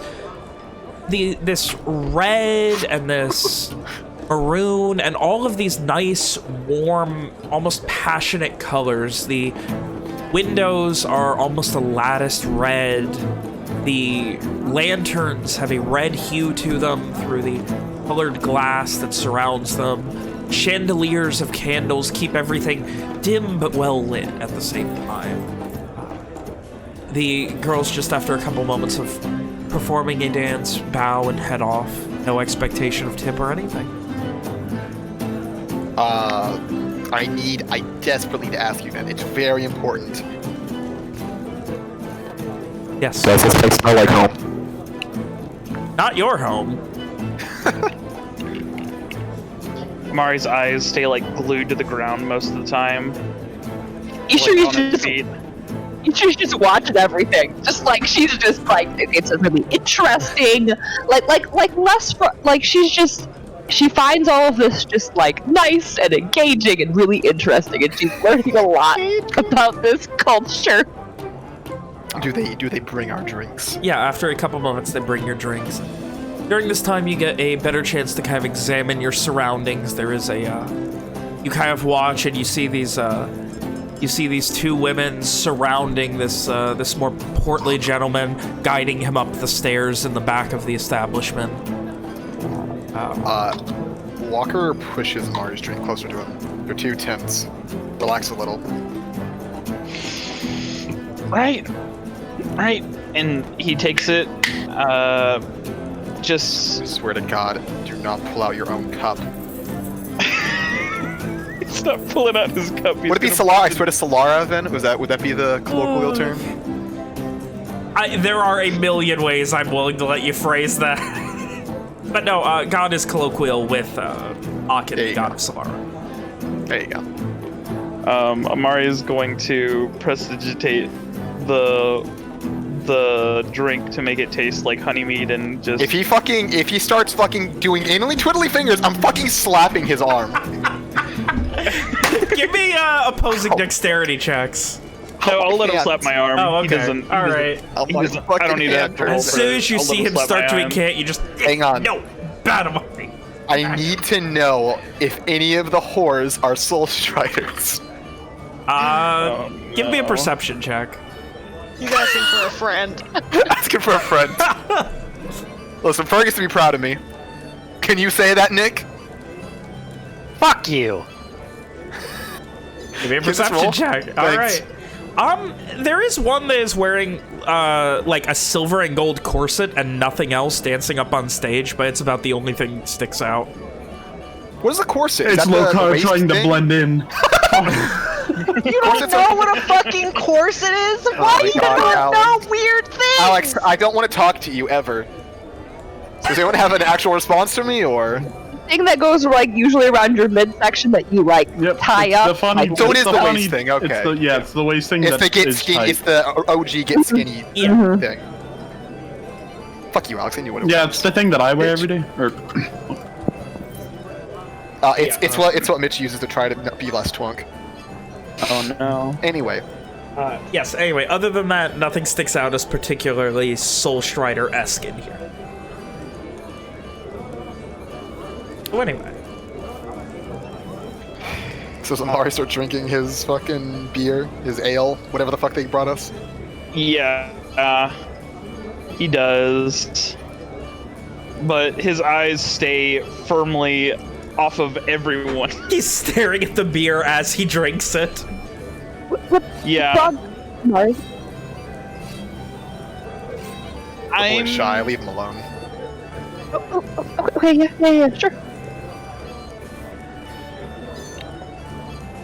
Anyway, a couple of moments go by. You guys kind of relax for a few moments. The place is definitely like filling up. Like, it's not even sundown yet, and the place is starting to like get kicking. God, it's busy here. If we're gonna do make the order, we should do it soon. We gotta be getting back to the others as well.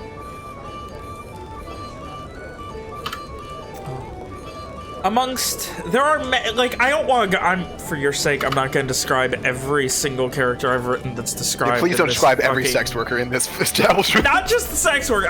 There's like 900,000 characters I've written for this fucking bar. All right, give me your Okay, Ben.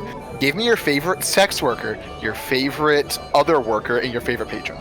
All right. You do see this gentleman who is wearing a cloak and nothing else, and the cloak is it's a riding cloak cut down the middle, and then the two halves are tied up as if girding his loins for battle, but the cloak is stark white, and like he's doing this very interesting dance, and then his hair is a very bright, like almost like a strawberry brown, tied into pigtails that go almost like down to like his lower chest, like almost his abdomen. I'm sorry, is this a worker or a patron? This is a worker. Was this me? This would be much funnier if it were a patron. And he is one of the ones dancing up on the stage right now. All right. What else did you want? Your favorite worker, your favorite sex worker, and your favorite Patron? Yeah. For patron, I will give you, there is an orcish woman, maybe 30, 35. She is sitting at one of the tables across from you, also one of the indented ones, giving a little more privacy, though you can, with your perceptive eyes, see her pretty well, with 8 separate women around her. There is a stack of coins, most of which are crosses, on the table. She has, both halves of her head are shaved, just leaving, like, this small strip of hair down the middle that's then tied up into a bun. Huh. And, for workers, you see a gentleman behind the bar who you can't make out anything else except that he is wearing what amounts to, like, a midriff t-shirt that is cut off, like, just above the abdomen so that you can see his abs. He's in pretty decent shape. Other than that, he has his hair in a quick bun. He's got kind of a well-organized beard, but not a crazy one. And that's all you can immediately tell about him. All right. And I do actually have a question of things we see. Does anyone have a pitcher of drink in here? You don't see anybody with pitchers, no. All right. It's now or never. Walker says to Amari. Yeah. Could you call them over? Walker will try to get the attention of a waitress if there are any specific waitresses. Well, the barmaid that sat you down seems to be why not? handling a few other tables, but then eventually finds her way back to you. Okay. Odd question. Yeah. So, anyone ever ordered a pitcher of whiskey here? One moment. She heads off into the back very quickly. Walker eyes his 2 companions. Mari is still in the legs closed, head down, hands in lap position. Mari, loosen up. I've just not. You look like you just killed a man outside. No, It's beyond your guard. Alright. Just not used to seeing this. How's Ishri looking? Yeah, Ishri's, she's... Frosty? I don't know what the phrase means. She's just, I think that's right, but she's just kind of like looking around, taking it all in. When you say beyond your guard, she was probably kind of like leaning forward and just kind of like looking around. She hasn't touched her drink, but she does kind of like sit back and kind of like lazily throw her hand back so that she could rapidly grab her sword if needed. And the scanning goes from less of curiosity and a little more of like looking out for, you know, ambushers from the corners of this whorehouse, as she thinks is now going to happen. Oh, that's really funny. So Ishri is Frosty. Sure. The one phrase William knows. He doesn't know what corpse it is, but he knows The what one phrase I Frosty know is mad dogging. Come on now. It's raw dog. Oh shit. Oh no. Well, I guess Amari's raw dog. No. Oh no! Wait, to specify, Walker's had a Amari and Walker were raw dogging in bed the other night. That's what it was. Anyway, a couple of moments go by, and then you see about 5 or 6 men and women, all obviously dancers, scantily clad. They're not sweaty. They're very clean, like they just got here type of thing, who come out, and like 2 of them each kind of grab you by a hand and start to like bring you up off the table and like, please come with me. Please come with me. We have much to discuss in private. For the 3 Walker, of you. do any of them reach anywhere near Walker's weapon? No, they're just grabbing for your hands to guide Okay, you. what about his crossbow? Walker will. Walker will. There's a bit of hesitation, but he will get up to allow them to go, and he'll kind of like meet the others' gaze to make sure they're doing the same without fighting it. Amari does his best to play along. She makes sure that she probably goes last so that she can keep an eye on Amari and everyone else. And you guys are clad. You guys are escorted by scantily clad women and men upstairs. You are taken up the second floor, past a few rooms where you can hear all manner of fun and enjoyment, up to the third floor, past a very large room. What you would imagine is probably the kingly royal suite, to a smaller room, where one of the women opens the door and motions you in. Walker will step inside first. Isha goes last. She First, makes sure. yeah. Yep. Amari goes in. The Just Amari another sandwich.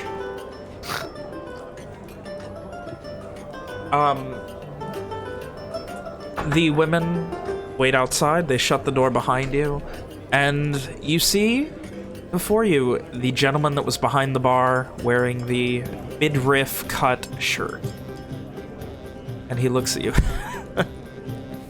Why, hello there. You are not what I was expecting. My name is Eddie. And he holds a hand out. He is sitting. There is a woman, very tall, elven, probably Alcidian based on the hair, very platinum blonde, who is wearing nothing at his left, and a man wearing nothing to his right, his arm around one of each of them. He takes his right arm off of the man and holds it out to shake yours. What was the name? He introduced himself as Mary. M-A-R-Y? M-A-R-I. Not that it matters, but... Walker will do the handshake. You were interested in a pitcher of whiskey. Possibly. Did you find that on the menu? In fact, we found it somewhere else. Where would that be exactly?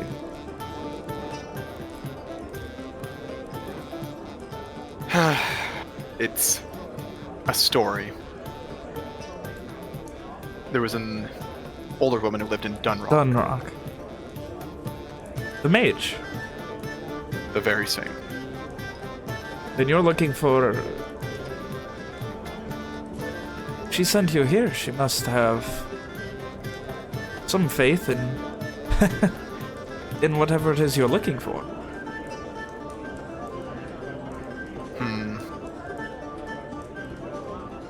Maybe so. Kind of sits up at this point and motions to the women. The one on his left heads out, and the rest of them leave with it. The man, I need to talk to these people. And he just, like, it gives him the quickest kiss and just, we'll talk later. Turns back to you after, we are private now. Anything you need to say, you can say plainly. You're alone.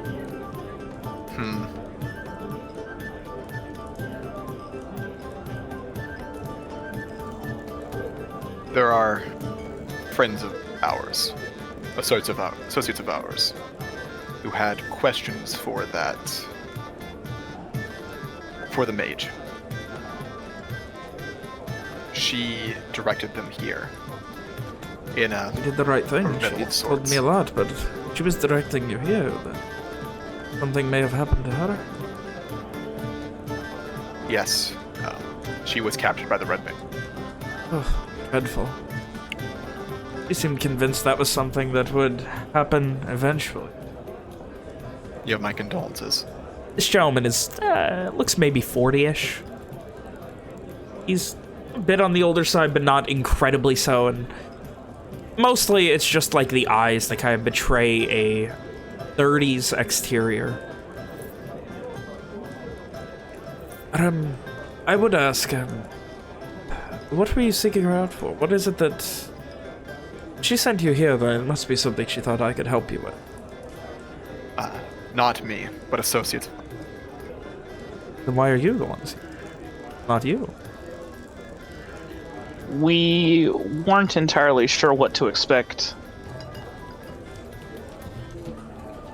I, for one, wanted to make sure that friends of mine weren't walking into some kind of trap.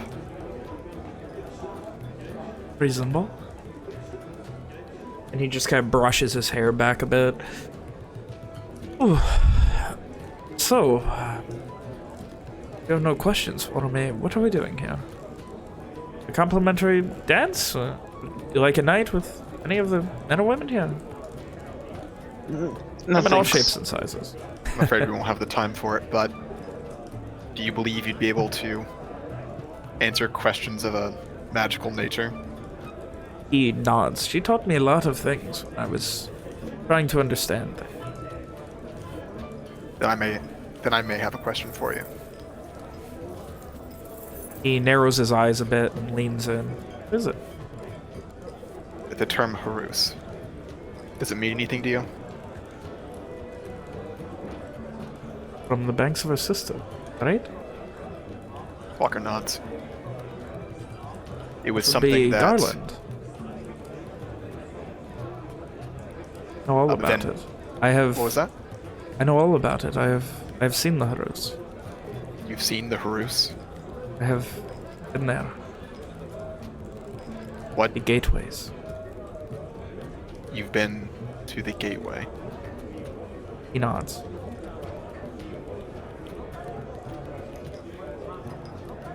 Walker looks down, considering, as William finds the right spot in his notes.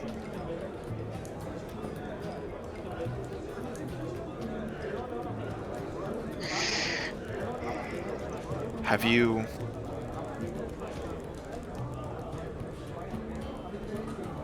ever heard the name Fatine? Sorry, what is that name? Fatine the Ever-Present. In the ever-present. I've had many names. That is but one that I have heard it referred to by. I do not believe I ever ascribed it a particular name.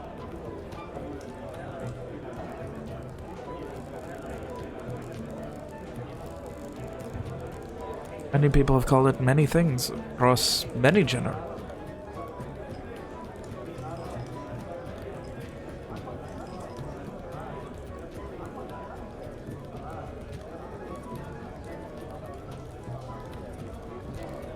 What? Can you tell me what you know of it? He kind of looks and he gives this big sigh. Well, she trusted you, then I suppose I should as well. And he holds a hand out and light begins to form in it. It is through my faith, being you call it ever-present, that I gained many ability, many years. Walker looks taken aback.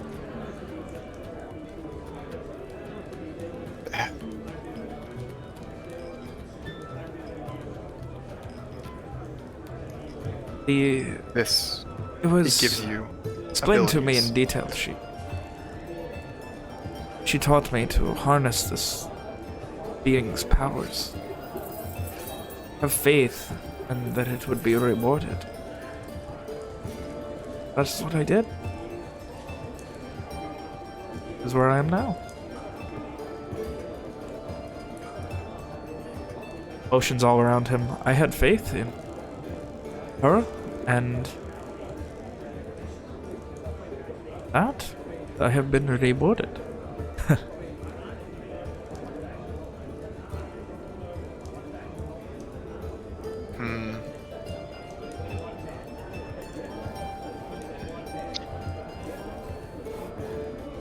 Starts to close his hand, and as he does, he then kind of flicks it, and you see this arcane holy flame just burst for the smallest of moments and disappear. Very similar to an ability that you have seen Owen use. How similar? like the same but definitely muted. Like, as if trying to keep it a bit on the down low.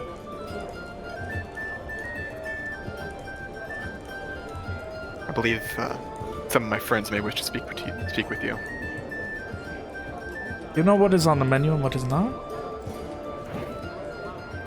I just ask that you keep all of this between us. She had faith in you, I will have to as well. But she was always more trusting. I understand. We will I'm sorry, your names are not very good at it. Amari. Apologies. Walker. Ishri. Ilmerion holds a hand out. Ishri takes it. Spelling on that. Please.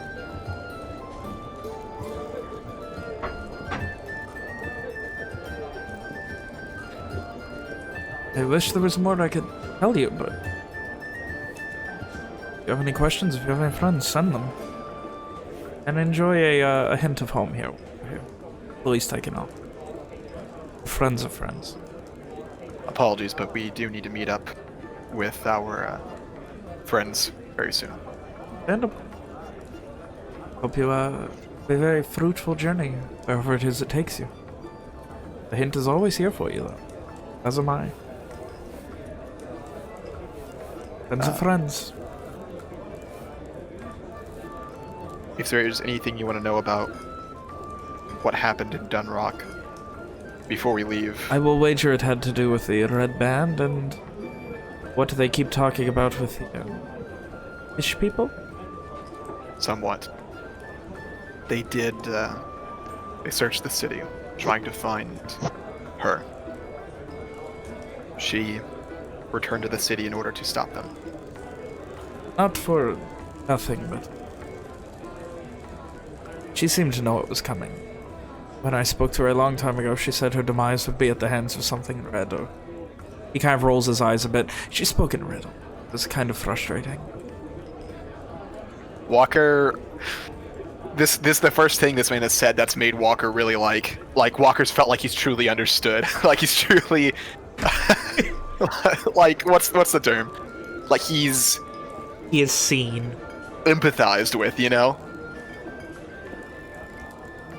Alright. But either way, I learned over time how to understand what she said and communicate with her. I did for a number of years. I only wish I knew what had become of her home. Much knowledge up there. Up? There is a, What's it? The island. There's a tower on it. The top floor had a kind of furrows his brow a bit. A portal, a way to another realm. One did not age, really. Where she stayed. We...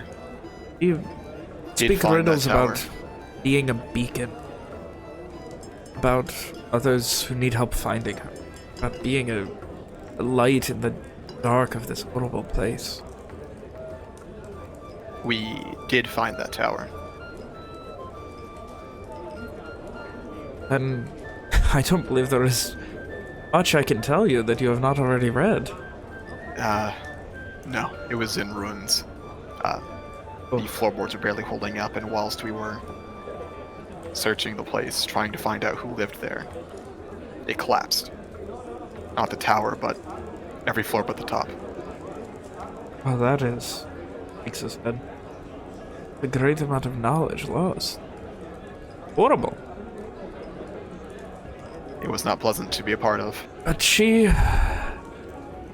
And you can see he's, like, trying desperately to remember. Like, it's a look that you've probably known yourself to do. Trying desperately to remember some sort of gibberish. Knowledge will fall when most important to be speaked. Which I don't remember. Unked. He kind of shrugs a bit. She spoke in complete riddles, and ciphering them took forever, and We won't be here much longer, but if it's something you're interested in, the rubble might be something worth sifting through. Perhaps, but that is quite a journey. I am... Unless you're intending to go that way. No, we will not be here for much longer. It would look suspicious for anyone to be sitting through the rubble on that island if things are as tense as they say. And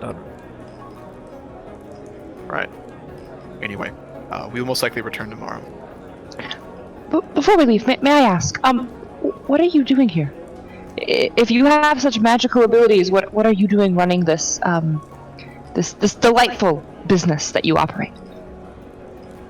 I'm happy. I'm making a living. I protect these girls. They are all happy and safe. They enjoy a very good living here. Why would I give this up? It seems like you must possess powerful magical abilities. But if this is what makes you happy, then who am I to judge? He just kind of gives a little point, emphasizes it. Like a lot of his mannerisms since everyone left the room, except you, have been emphasized a little bit by like arcane flex. Like he'll be like, yes, like as he agrees and points at you, like just this little speck of light comes off of his finger. Lots of things like that where there's just little bits of arcane energy all around him. Mario Yes, like mutters to himself like what a show off in like Volkesian. Any case, I do not want to say the later the better, but you may wish to show up a little bit after sundown just to make yourself a little bit less conspicuous. Right. Again, we didn't really expect. By all means, I do not worry or fault you for any of your decisions. I would only hope that in the future you would come back with better news. Apologies. It is not your fault. When you are worried about what could happen, it was nice having someone to reassure you, even if it was words of puzzle.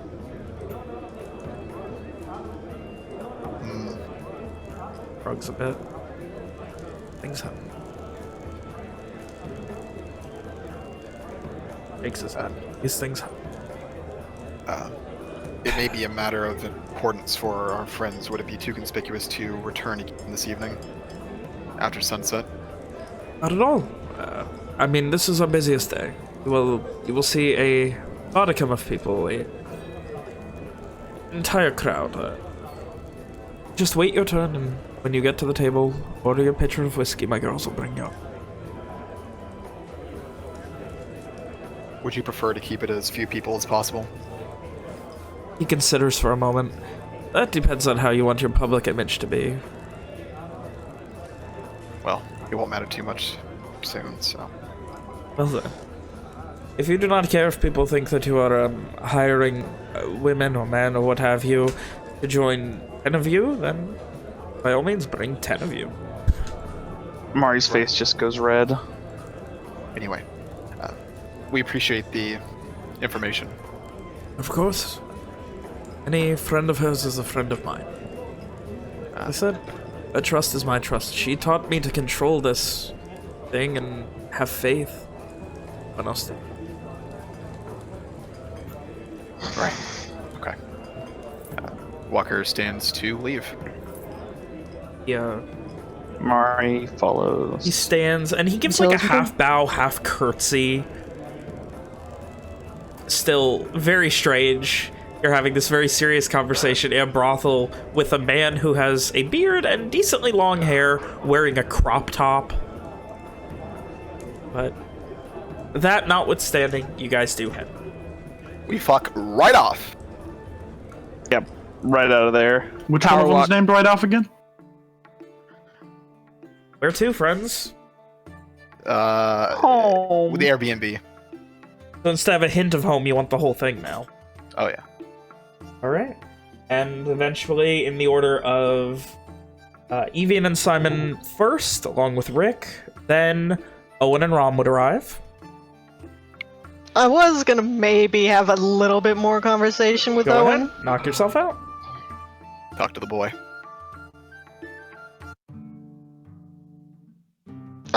So I suppose, unless they have something else to talk about,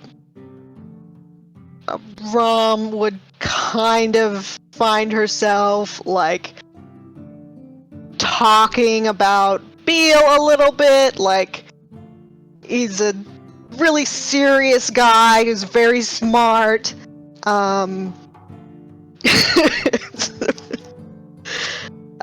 kind of has like a deadpan sense of humor. They met when they shared a class together, and he recognized her name and came to talk to her. And actually, she thought it would be kind of great to keep someone around that could help her study, or maybe she could copy answers from. But then they kind of like got to be better friends because they both have overbearing families and stuff. You know, they were buddies and everything, and she just ends up kind of like trailing off and kind of hesitates. And then she says, "It would be unfair of me to ask him to come with us, wouldn't it?" So like throughout the earlier part of the day, Owen was very kind of like his answers were mostly, aside from the part with the dog, Owen was Of very course. kind of a bit broody, and he would respond to everything that Rom would say, but he wouldn't, it would be like brief answers, and you would often find him like looking out over the sea if he could see it. But as soon as Rom starts talking about Beale, he devotes his undivided attention to her, and he is a very good listener. And once she asks her question, he considers for a moment, and then he says,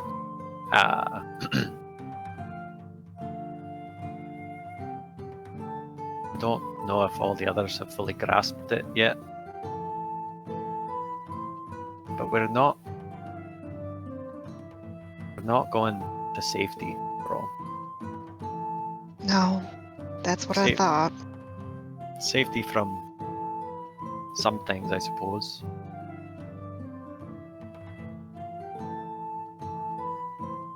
There's going to be danger in our path.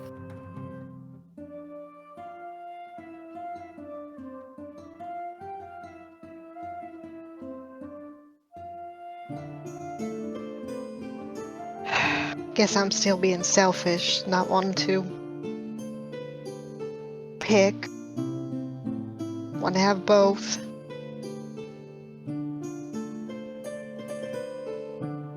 You want my advice?"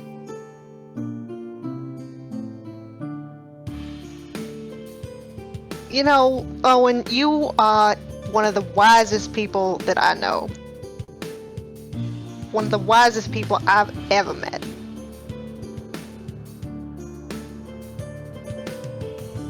I would love your advice. Owen nods. And then he looks back. I assume, are we like walking and talking, or it's just like, okay. Yeah, probably while we're going back to the house, I assume. He looks out either over the ocean, if we can see it, or south. And he kind of gets a long look for a second, and then he turns back to Rom and he says, I was lucky, I had a big family growing up, but they weren't always kind. But I knew they loved me. even my father. And when I looked at the way that my mother and father, when I looked at the way that they looked at each other, I knew I wanted that someday. I knew they were partners, that they loved each other, that they would do anything for each other.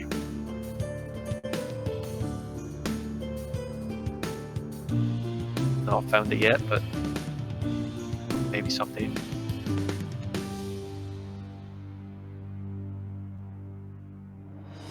And if you ask me, if I was in your shoes, and I thought it was real,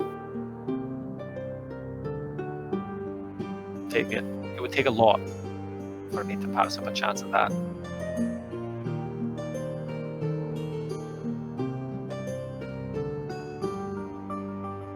Yeah.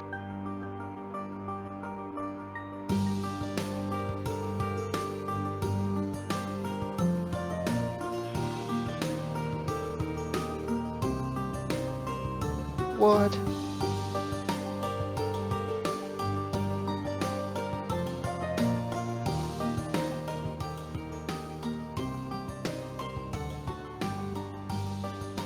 Alex die? No. Oh. We've Like, I'm lapsed afraid We anytime can it goes change silent, that. they're Our gonna like address. see their laptop's dying now. No. Oh, anyway. You I didn't really answer my question, though. Didn't I?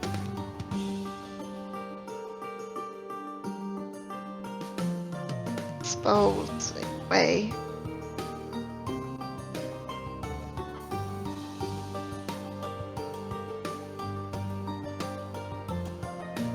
I'm not going to tell you what to do wrong. I will say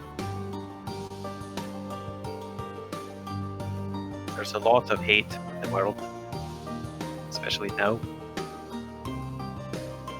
It'd be a shame if there was a chance at a little more love that was passed by.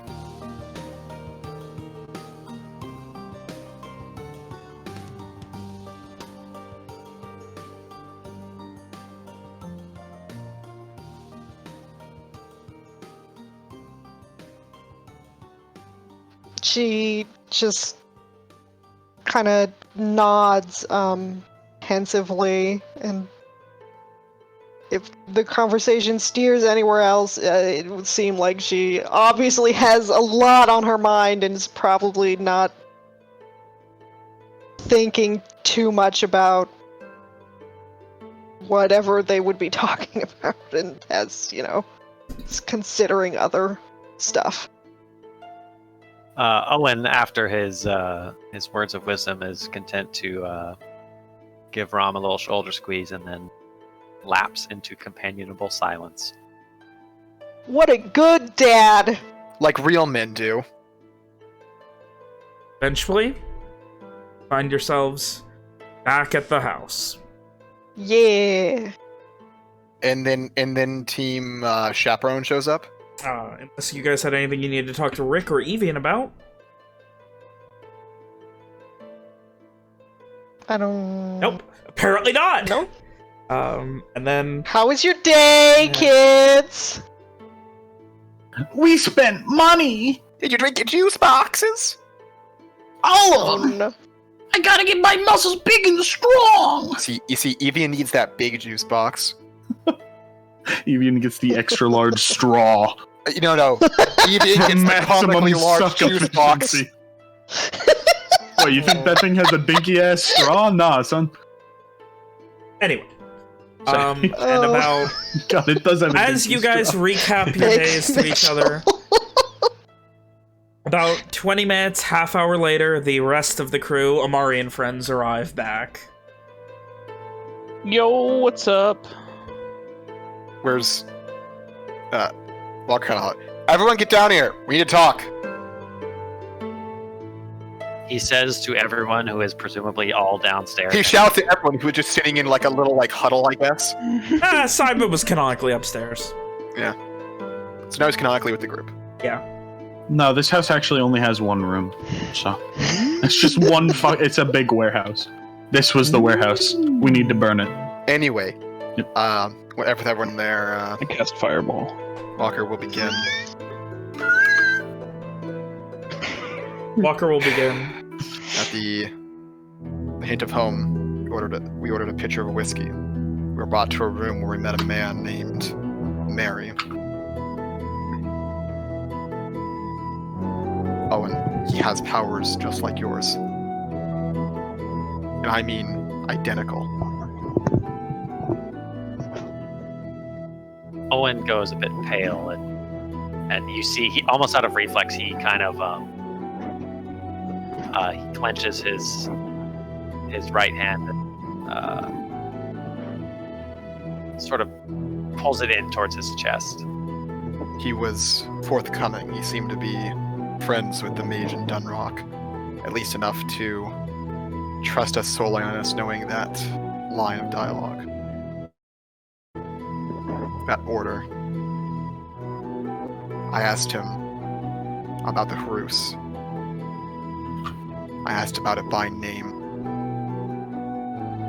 He told me that it's what gives him power, that his faith in it is what gives him power. Walker's very tense as he says that. The color in Owen's face drains even more. You don't mean to suggest that it's like me? It's possible. He didn't seem like a bad person. He didn't seem like he had any ulterior motives. He seemed like he was genuinely interested in helping us, answering our questions.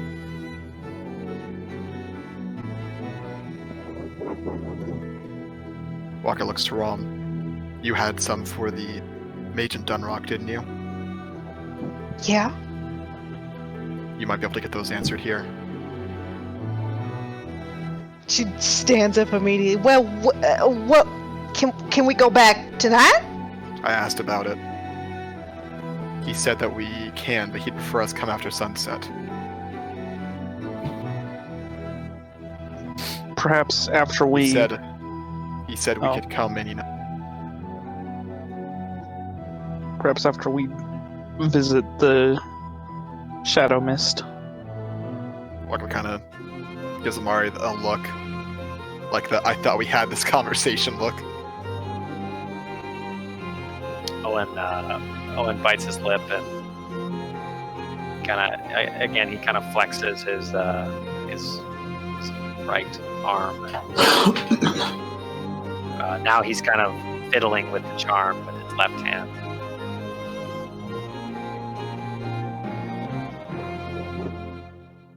These could be the answers we've sought. It may be. I imagine Simon's point is like giddily fucking bouncing around in a corner or something. Yeah, Simon's probably having like a minor panic attack right now, honestly. Like the opposite of a panic attack. Like, but in a good way. Yeah, like he's freaking the fuck out. Like someone never he didn't take his meds this morning or something. Or he took one too many. So, what shall we do? He said there wouldn't be an issue if we all spoke with him. Rom and I have news as well, but it pales in comparison. What's going on? News is still news. Owen still kind of, obviously shaken by this revelation. Looking at his charm, he says,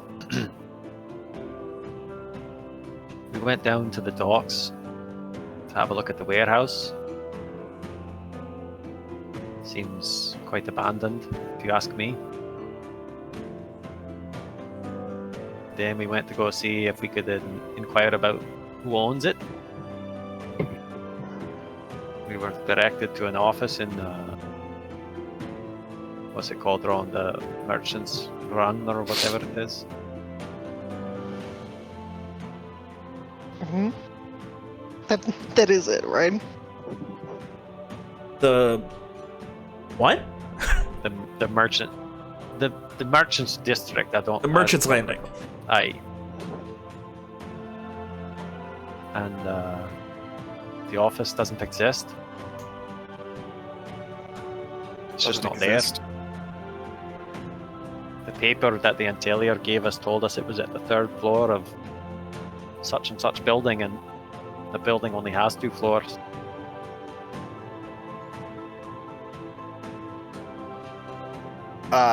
Ven, would Walker have any idea why that might be? William thinks it, like maybe it's like a puppet business or something, like someone uses it to like do give me things outside of their corporation or something like that. What do you need? Intelligence check.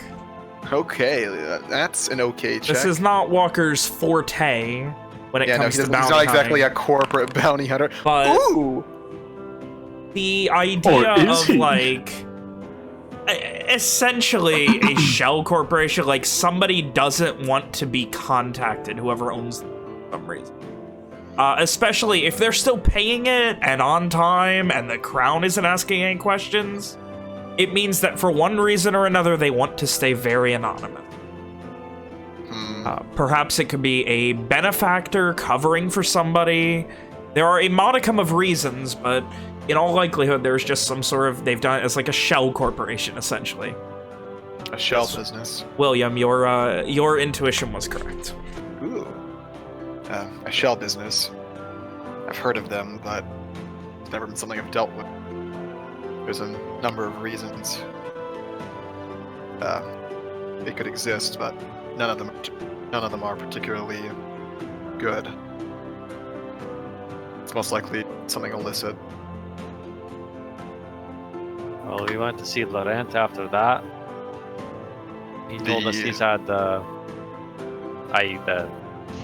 Rom's associate. The scum. Told us he's had people on the inside of it, and they found not out of place. Only mundane goods, crates.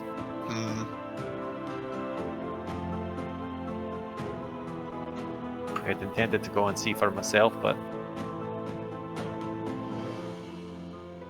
he just kind of gestures at Walker. Did you question him further? After a fashion. Turns out that he can't even guarantee that his contact do anything other than meet with us. We help him.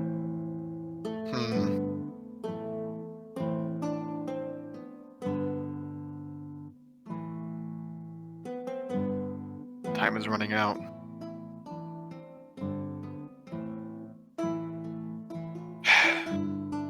Well.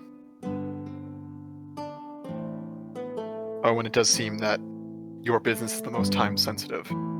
What do you want to do? I had wished to go and meet with the Night Mist if that was possible, but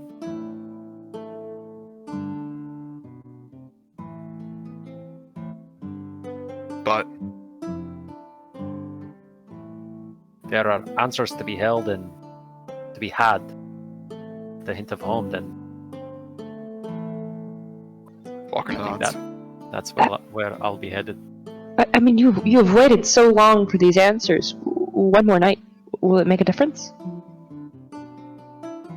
I suppose not, but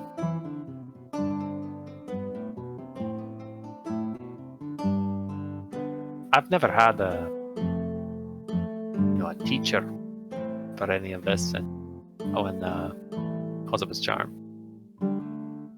save for an old journal I read 1,000 times. But even that, it doesn't tell me how to cast a spell or use any of the power I have. This man, you say he claims that he wields the same magic as I do? Walker shakes his head. No, he said nothing of the sort. He demonstrated his magic. It looked nearly identical to what I've seen you do.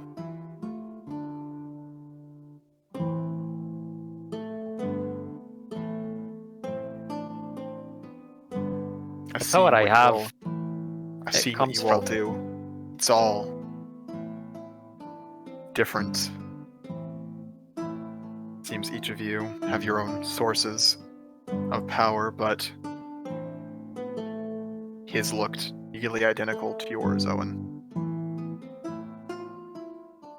Mine comes from faith.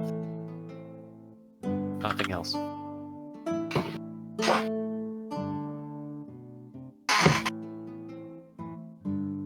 He said that, more or less, faith in that being.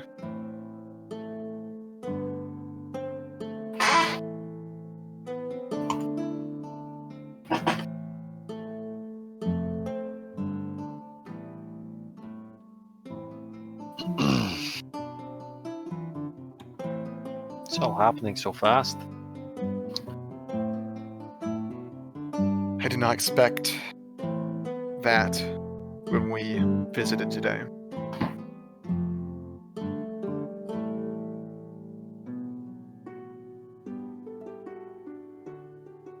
Probably the last thing I expected.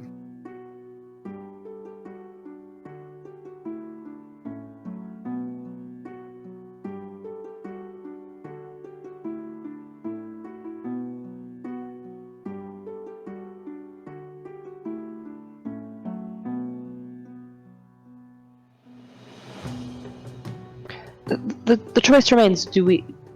I believe we need to leave soon. Do we head to see the Night Mist, or are we going to get answers tonight? The worst that could happen if we go and seek out this Night Mist, get in some kind of battle, and somebody is killed.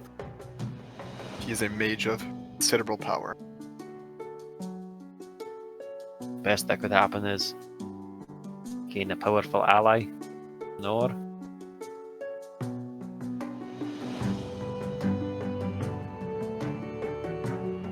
can't see anyone dying if we go to. If we return to the home. One would hope. He seemed to have no ill will whatsoever.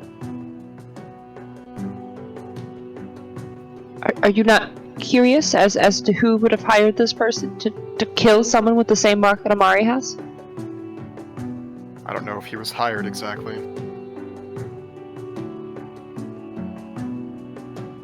From what we understand, it seems the Night Mist acts of their own accord.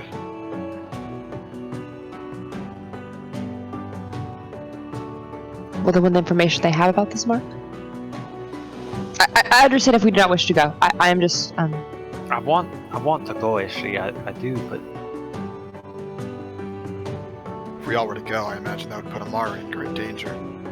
Especially if they were already willing to kill someone else with that same mark.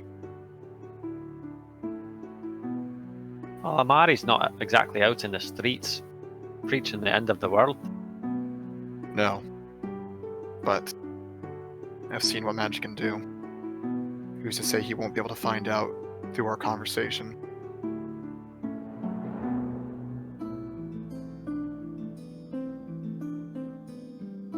it is definitely risky. I'm not disagreeing with that. I just Top of that, if we assume he knows of the marks and what it means, and that is why he asked the man to go out so far, who's to say he's even there? What if he set a trap?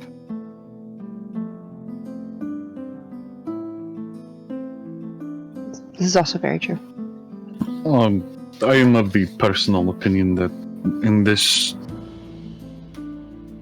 situation, the risks most likely outweigh the benefits. I'm of the same thought. And I am not a cautious man.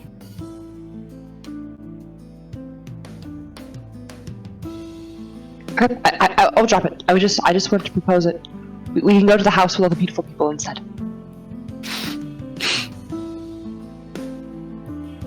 Owen raises an eyebrow at Walker. It was mentioned before, wasn't it? Rick said it already. Rick said it was a... Okay, never mind. I forgot. It's a whorehouse. She just has such a way with words. Brothel. Well,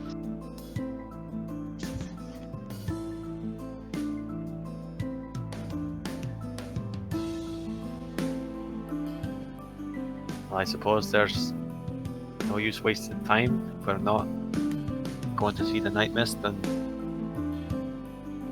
let us be off. Walker looks outside. Is the sun setting at this point? Wait, hold on. Did I just completely misunderstand the conversation? Are we going to see the night mist? No. Okay.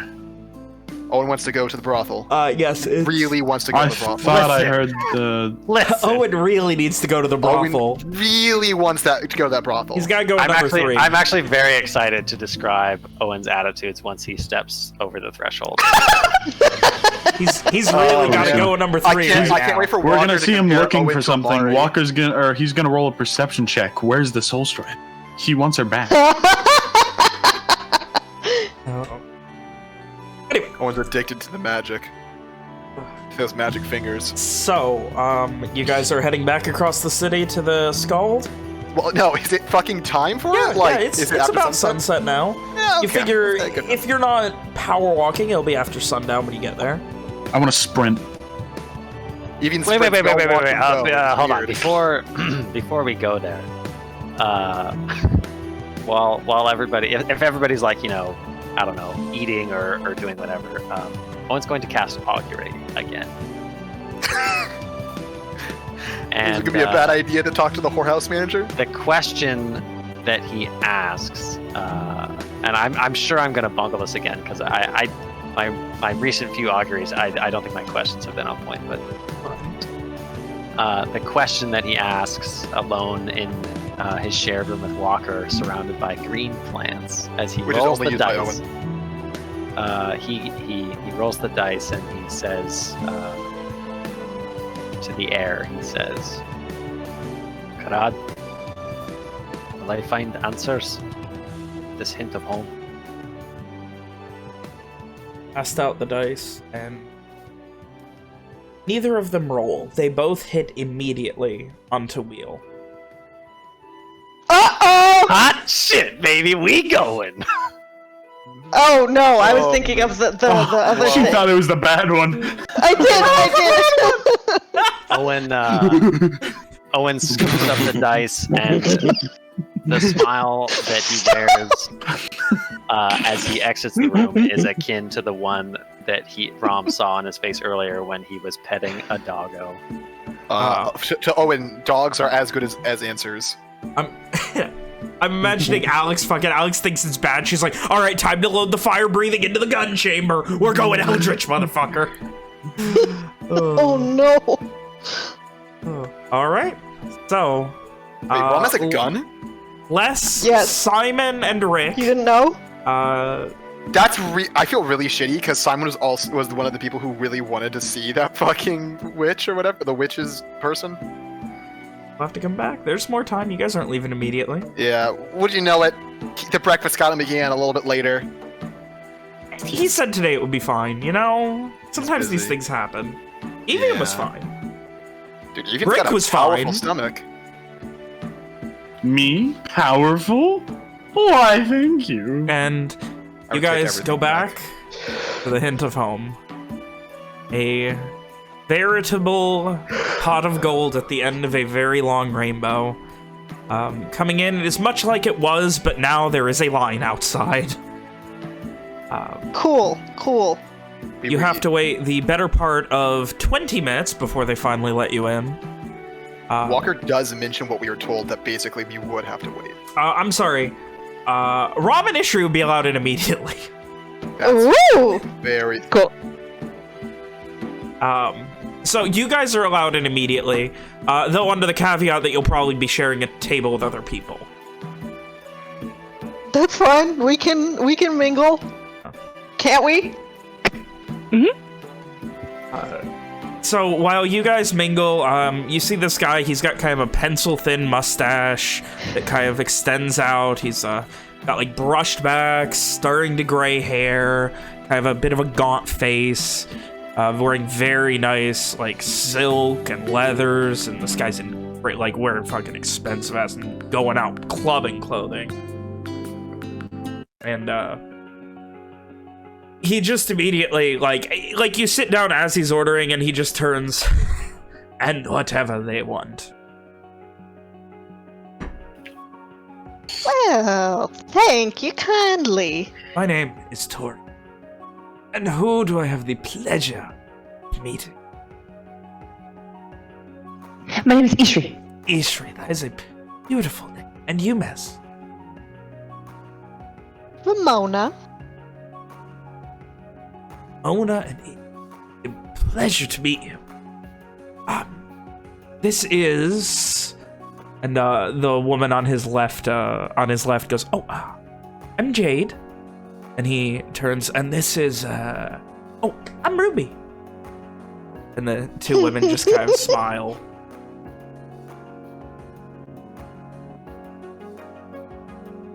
And they just give this wide smile, and like each just kind of, you know, give you a very as courteous a bow as they can while both sitting on his lap. Well, a pleasure all around to meet you. You seem like really lovely people.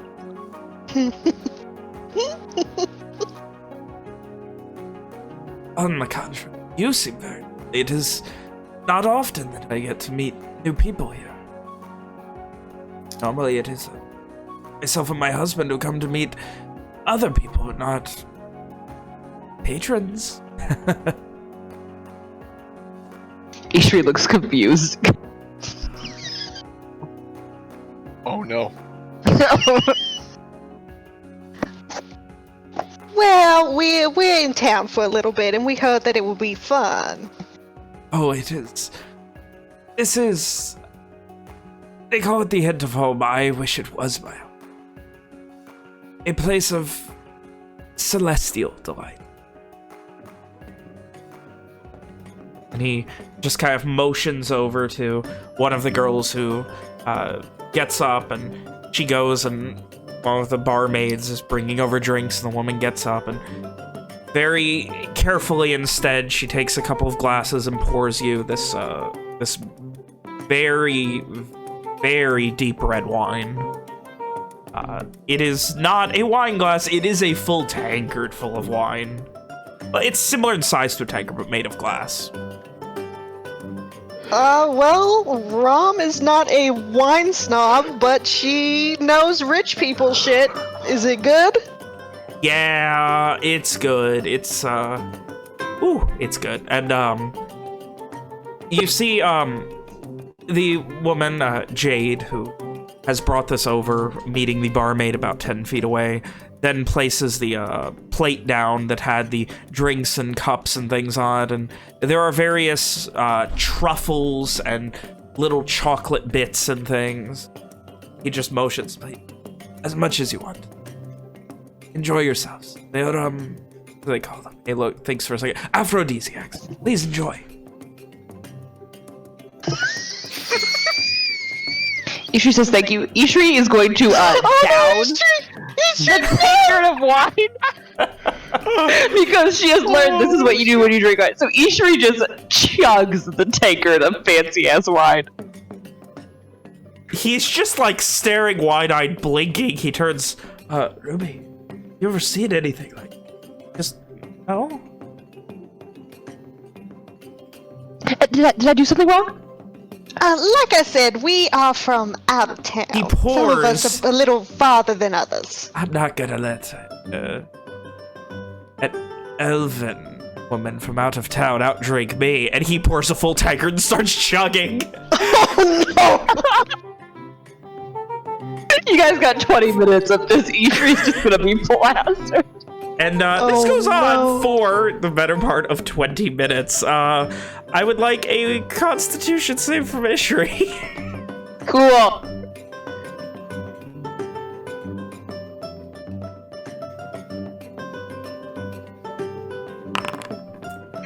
Oh boy, that wine is hitting ya. You know what though? Damn, it's good. These people are really nice. And you just... She is going to at one point, probably about a couple in. She's gonna be, so I'm understanding this process. So are you a person who receives the sex or the money, or both? Well, I generally see both, just at different times. Oh no! But you know, and he kind of leans forward at you, I've never received them both at once, if you'd like to change that. Oh no! So you...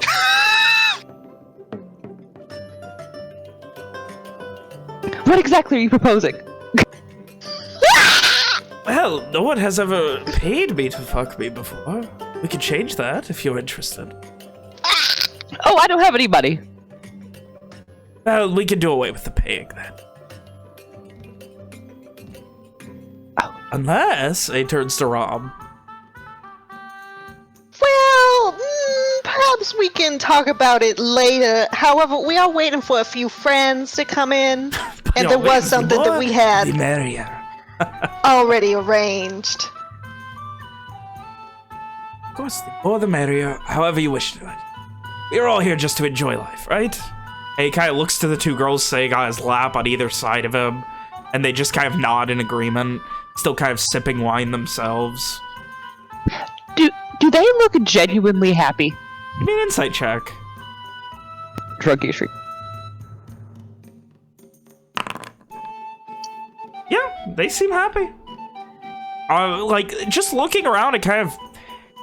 Everyone here seems happy, like... This is just a really upbeat, positive place. Like, there's no, like... Everywhere you go, every bar you bet, there's always, like, that miserable drunkard in the corner who looks pissed off or something. There's a walker somewhere in there. Yeah, or, like, someone who's just doesn't want to be here, or someone who's, like, at work and doesn't want to be here after day. Everyone... Excuse me. Everyone you're kind of, like, looking at and checking out for a minute, like... Everyone seems happy. It's very positive air about the atmosphere in this place. Ishri, when she realizes, is going to turn to Rom, very like serious, big smile on her face, and she's going to like basically just like grab her by both of the shoulders and get really close to her. Rom, why are we not spending more time here? This place is fantastic. It's a lovely distraction. Everyone has been really upset lately. This place is just fantastic. Well, I'm sure we can come around some more if you want. I mean, we got a couple more days. I think everyone would just, everyone's just so upset right now. I think this would really help to, get people's minds off of things. Sure.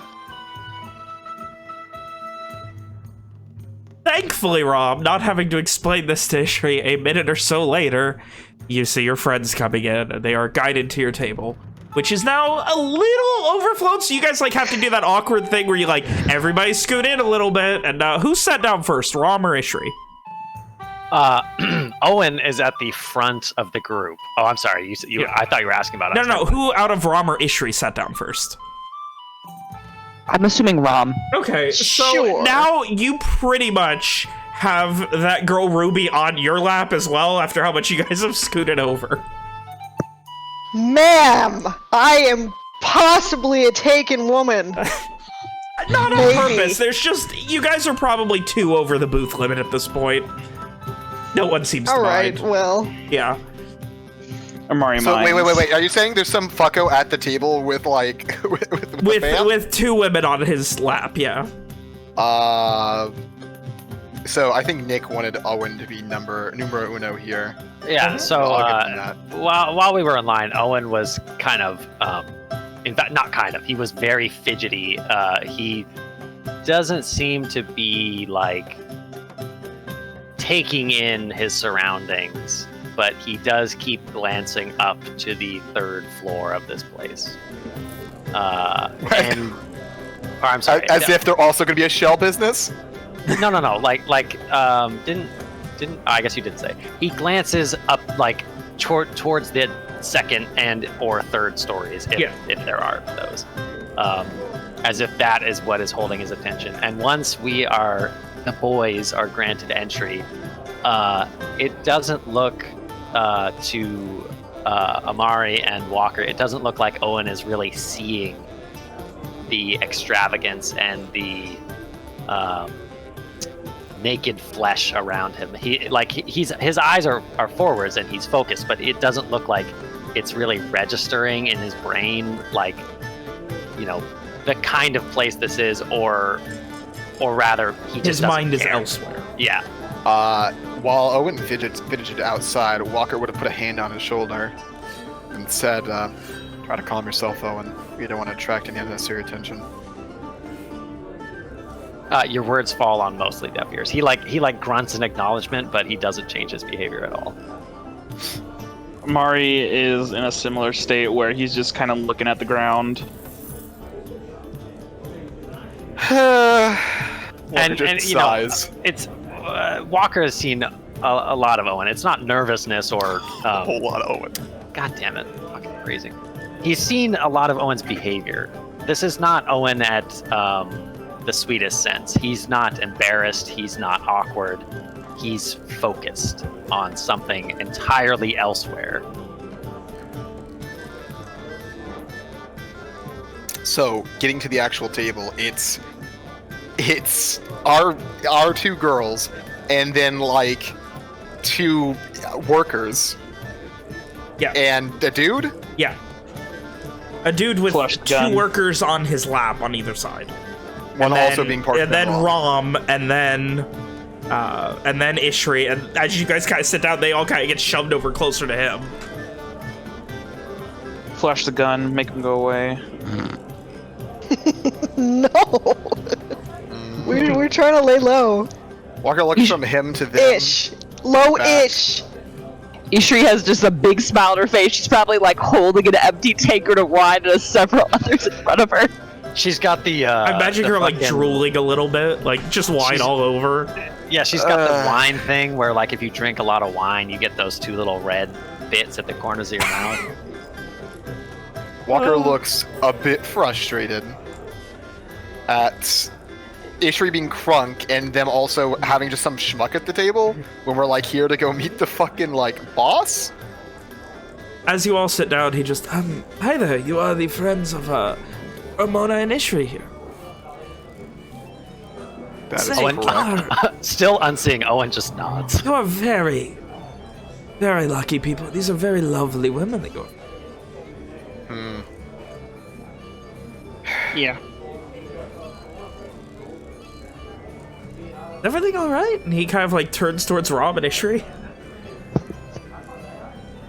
Probably just anticipation for Perfectly what reasonable. we have will you want some arranged. privacy? Would you like me to? I could go find another table if you'd like. Please do. Fucking walk!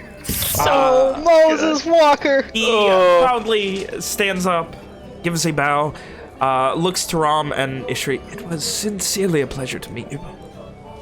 Hope to see you again here.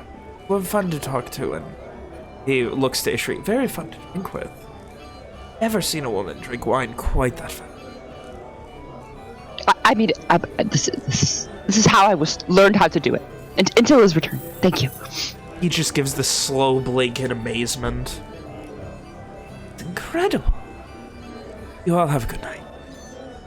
And he turns, and the two women guide him elsewhere towards the bar, it seems. There is still about a quarter-ish bottle of wine sitting on the table. A couple of truffles, some various little chocolate bits. Walker sighs as he finally sits down. Like, maybe 10 seconds go by of Owen sitting, and then he turns to Walker and he says, "How long do we have to wait?" We kind of just... We'll see. Walker begins waving down a waitress. You see a woman come over. Again, the waitresses are not scantily clad in any way. This one's just wearing what looks like a slightly long summer dress. And she just, how can I get for you? We'd like to order a pitcher of whiskey. A picture of what? We don't, one moment. And she quickly turns around and hurries back to the bar. Probably a few minutes. Walker says, looking back to Owen. Owen nods, and then he returns to he's splitting his time between fidgeting and like looking around the room with the, like, his eyes aren't glazed, but it's obvious that he's not really like Seeing. what's Rom? in front of him. What? Rom, Yes? why did you let Ishri get drunk? She wanted to! I am not totally drunk. I just the man offered drinks and it seemed rude not to, and it was a lovely time. Typically, but we are meeting with someone. It's best not to be intoxicated when doing that. Did you at least enjoy the wine more than the ale? I mean, the bitter taste was nice. The bitter bit of the aftertaste, so it was a little sweet on the front of it. So I ignored that, and then you know the bitter aftertaste was nice.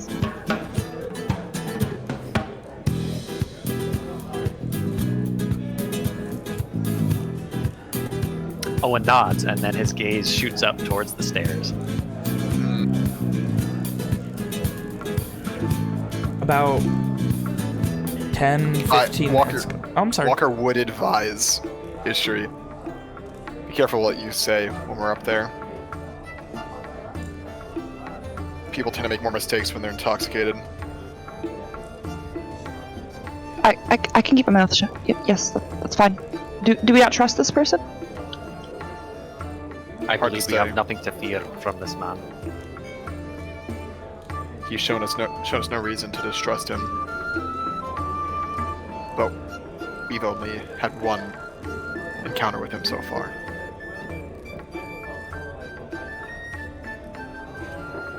Oh, okay.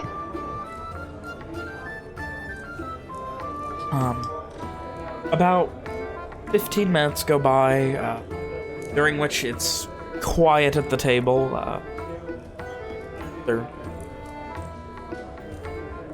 And much later, but it is much busier, so it is probably no surprise that the proprietor here is a bit busy. Another couple minutes go by, and Owen, you are still being your regular, staring at being not really there self. Well, it's kind of hard to describe because like Owen is like he's not like in a daze or anything. Like he knows where he is. He's just not focused at all on like it, you know, all the boobs and the dicks and you know all the drinking and merrymaking. Yeah. He is single-minded in his desire for answers. You see, Is there glasses for the wine? there are 4 total. Walker would have. I'm sorry, Or- 5. There'd be 5. Walker would have made sure the group got some more and like poured enough, like so that everyone can like sip and not look conspicuous. And he would have made a point to advise Owen and Amari to try to sip every now and then, loosen yourself up. You're little, you know, you're tightly wound, and it's really obvious. Mari sips but stays tightly wound. Eventually, the most perceptive amongst, in this case, Walker, Owen, and Ishri. You guys would notice the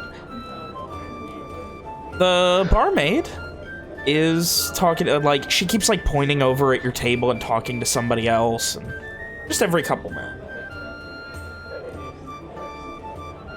Like I report us. Wait, like suspiciously or like? Give me an insight check. Can I join in on that one? Sure. Yeah. Can I as well, since I see it? Yeah, go ahead. You drunk. Beat that. Oh shit. Over. I did. Shit. Over. Well, I mean that's good for us. So.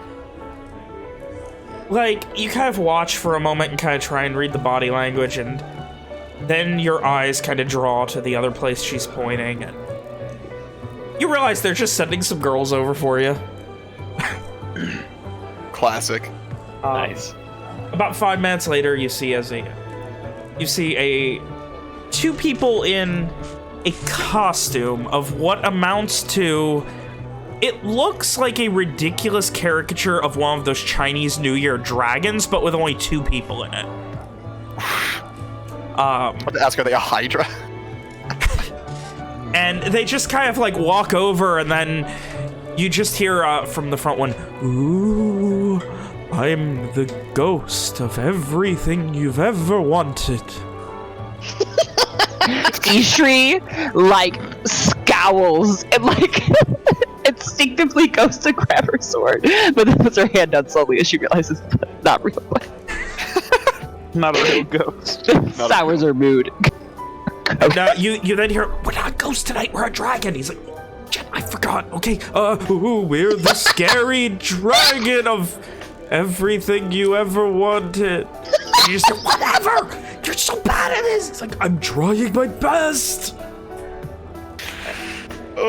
And after a moment of this, they both just kind of throw it off of like bickering, and you see these 2 dwarves, a man and a woman who are both very scantily clad. The man wearing little more than a Speedo, and the woman wearing a very see-through silken dress. And they both just kind of, the woman kind of steps forward and like shoves the guy aside. "Hi, we heard that you needed something to relax while you were waiting for a friend." Is that so? "That's what our good friend," and she motions back to the bar, "told us."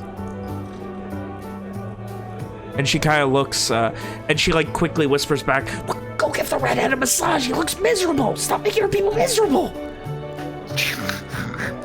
And the other door quickly goes to the male quickly goes to like the other side of the fucking table where it's up against the wall, and like gets on top of it, and, like gets on a stool and just like grabs at your shoulder, Selwood.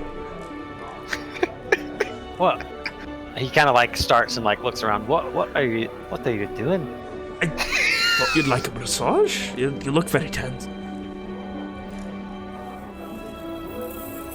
I don't really know how to respond to this. I don't think anyone can. Walker has no advice for this one. I buddy. do, actually, I do. He Owen like looks really confused for a second, and then he smiles and he looks at Rom and he says, "You know, my friend is well, she's having to make a tough decision, and I think your efforts would be better spent on her weary shoulders." Give me Pats a Rom on the persuasion check. Fuck. It's fine. I'm good Bigly. at these. Bigly. Yes. If you insist. And you hear him like drag his stool, and he hops up again and it's massaging Rom. Does he need a second stool because Rom is way taller? Is it regular massage or is it like sexy massage? It's Sexy. like oil. No. There's oil, but it's very much a shoulders massage. Like really, like this dude is obviously a well-trained fucking masseuse. It's CBD oil. it all is these days. That's all it ever fucking is these days. Jeez. Have you fuckers ever heard of lavender? Come on. Well, but then now, Rom will enjoy herself. And the dwarf, just despite Owen, brings out the mint oil. The Now that- woman begins looking around. If anyone else needs a massage, I'll take an ale. I said a massage. Pass. I'm not a bartender. Walker kind of shrugs.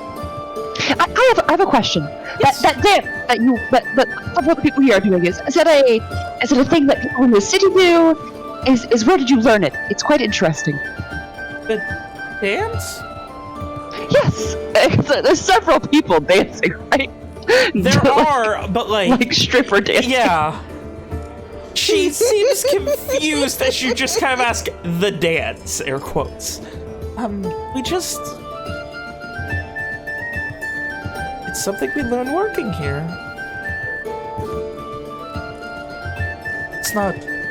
She kind of shrugs, not really sure how to answer that question. Ishri nods, satisfied with the answer. She just looks across the table at the rest of you. not sure if Ishri's fucking with her or not. It's very obvious she's worried that she's offended Ishri at this point. Walker looks disappointed that he wasn't given an ale.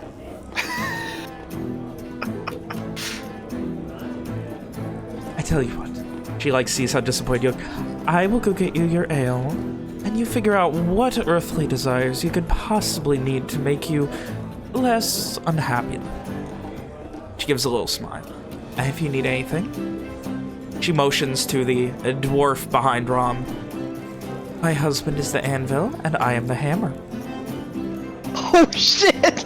Oh my gosh. And she heads off. Sorry for cackling, I just thought that was really funny. Alex cackles on Mike. Who would have thunk? Having been roused from his sort of Stupor? reverie, Owen kind of looks around again and seems to register, like, you know, what's happening. And he kind of like, you know, his face goes a little red, but he kind of turns to Ram and Ishri are on one side and Walker and Amari are on the other side, right? Yeah. Yes. So he will turn to Walker, and like his face will kind of fall, and there's like a shadow of that grief that you've seen there before. And as he looks at Walker, he just says, "I wish Fergus were here." Really gonna lay that heavy shit on me, huh? Okay, I need to. I need You gotta to get in a different mindset to answer that. Jesus fucking Christ! Okay. I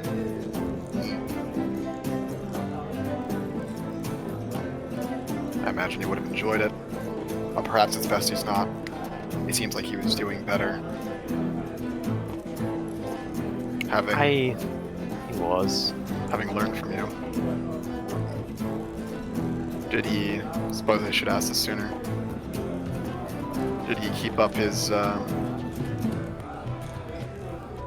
sticking to your rules and all that? Aye. Sober as a spinster he was when I was teaching. Might be for the best. I just Bad advice. Owen like looks at Walker for a second, but It's obvious that Walker knows what he said.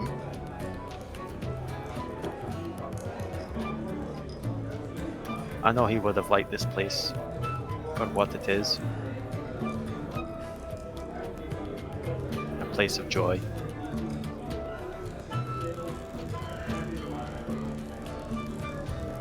And I miss him as all.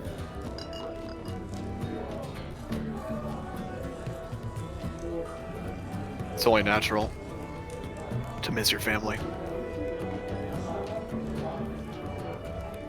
Aye. I miss my father. And the others as well.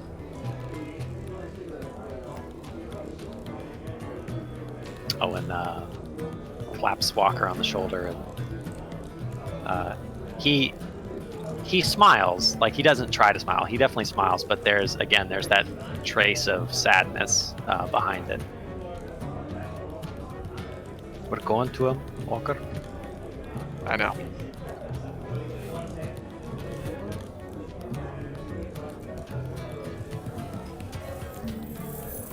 Who knows, maybe this man upstairs, maybe he's going to help us get there. Maybe. For now. I think it's best that you try to relax a bit. You've had it rough the last... well... almost the entire time we've known each other, to be honest. You deserve a break. And it might just be for half an hour, but... it's something.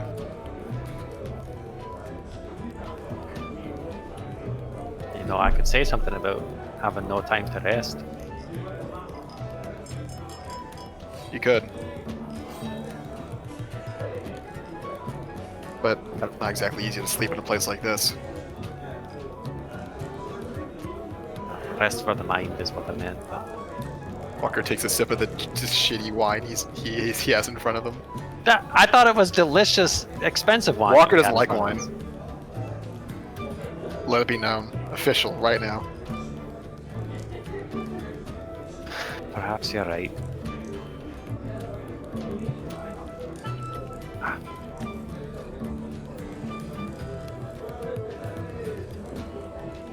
I hope he gets free sooner rather than later. And Owen takes a healthy sip of expensive wine. He was referring to Miles, right? He was referring to the man upstairs. Ah, okay.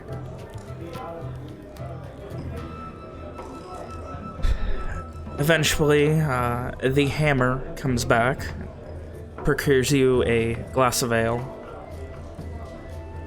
along with a couple of truffles, and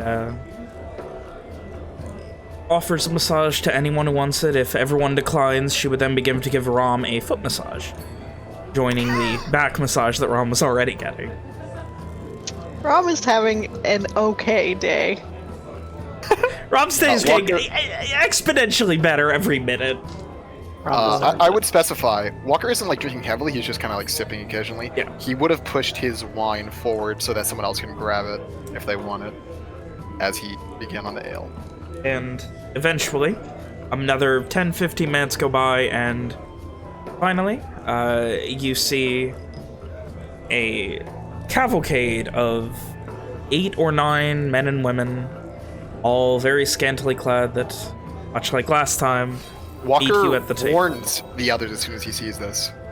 Alright, they're coming. Just go with them when they ask you to. A couple of them at the back, kind of like giggling as they kind of like push you along and drag you along. All of these various men and women help you up the stairs. You end up at the 3rd floor, past a very large suite, and to a smaller one.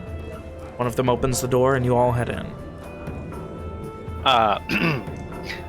The absence of embarrassment is, I realize this is a double negative, but the embarrassment that was not there with Owen before has returned in full force now that he is surrounded by naked people. Yeah.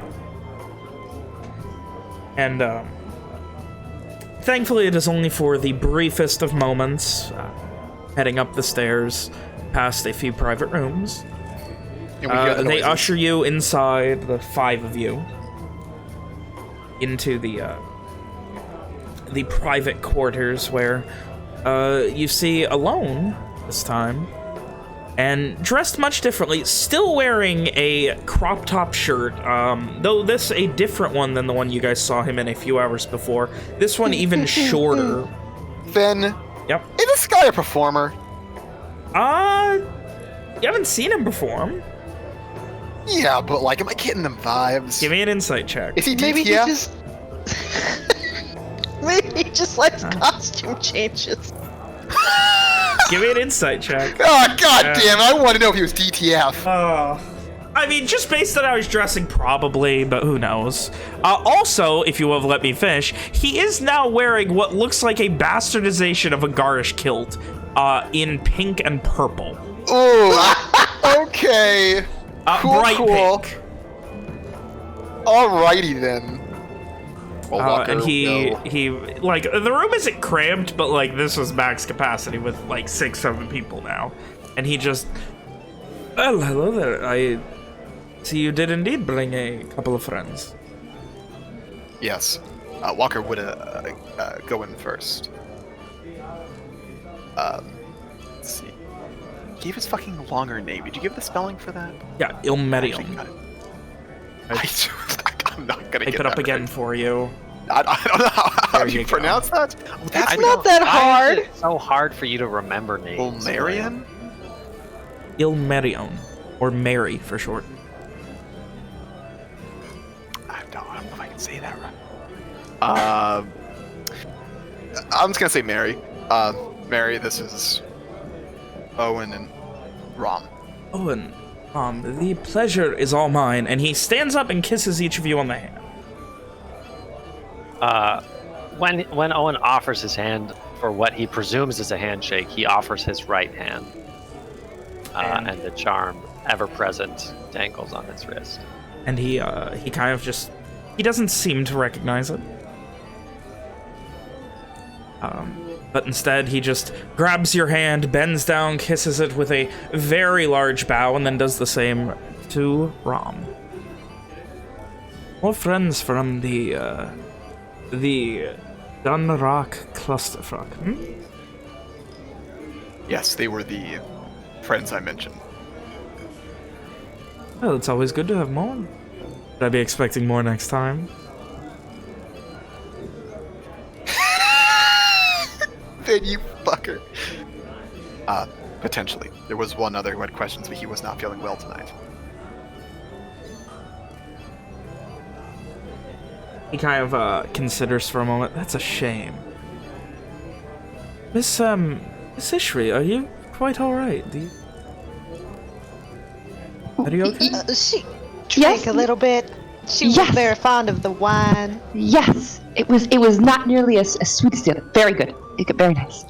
That is lovely. Are you okay being drunk, or did you want to be sober for this? What would you like here? What can I do for you? Oh, that is right. Yes. Could I? She looks to like whoever is nearest. Can I? Yes. And she's just gonna cast Lesser Restoration herself using like 5 points away. Well then, and he holds his hand to his heart. He's still my beating heart, saving me the trouble. I would have done that for you, but if you are so inclined, feel free to do it yourself. So, you have enjoyed having a hint of home here, then? Gives a little, not cocky, but like proud smile. It is a lovely distraction here. Yes, everyone is very happy. It seems. Lovely distraction. That sounds like an incredible idea for a fun costume.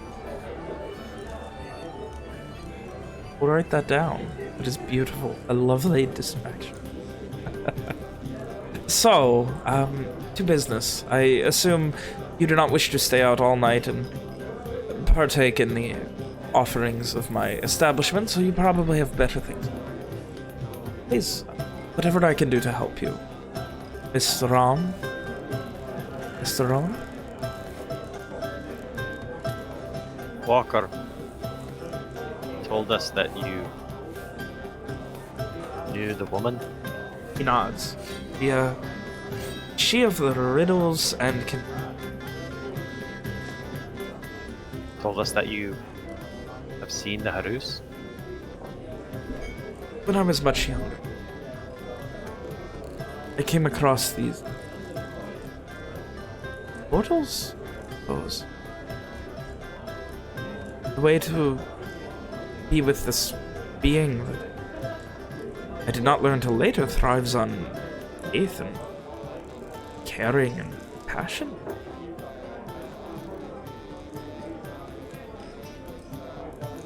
Can you describe them? Describe what? I didn't hear you, Nick. He said them. Them, yeah. Referring to the portals / the Harus. It. I am to believe it's an it. The Harus. It is like,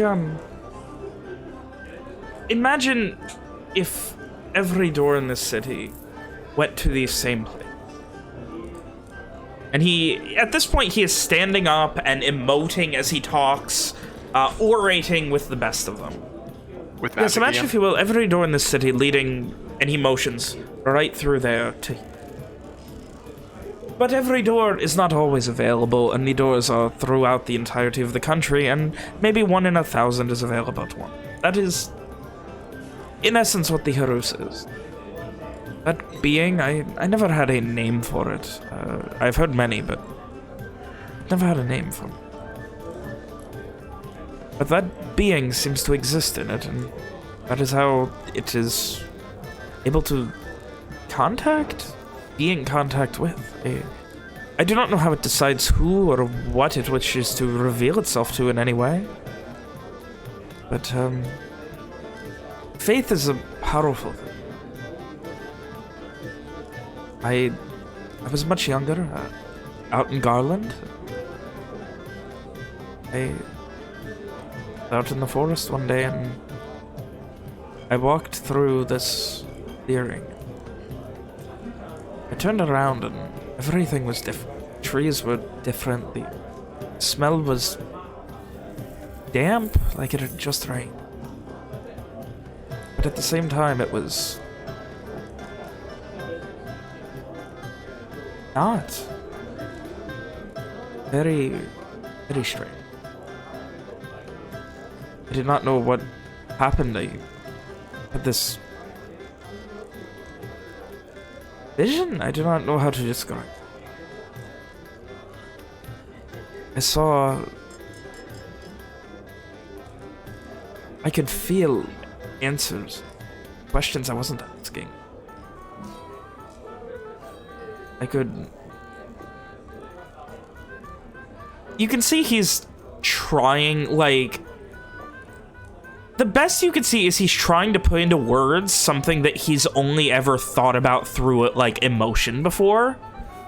And it's something that he's never even, like, he's never considered having to do. I did not know what anything was. I did not know what anything was. But over time, I tried to find out. Every once in a while, I would hurt myself. I would scratch myself, and you know, you instinctively hurt yourself. You stub your toe. You break a toe. You cut yourself on a plant. You go and grab it, and once in a while, it would just heal. I figured there was some sort of arcane magical connection. I came to further north, and eventually I heard about her. Told me. Told me that I saw from the banks, her sister lies there. Meaning, gross. Its being exists in Garland, but not here for whatever reason. At least that is what I'm to believe it of.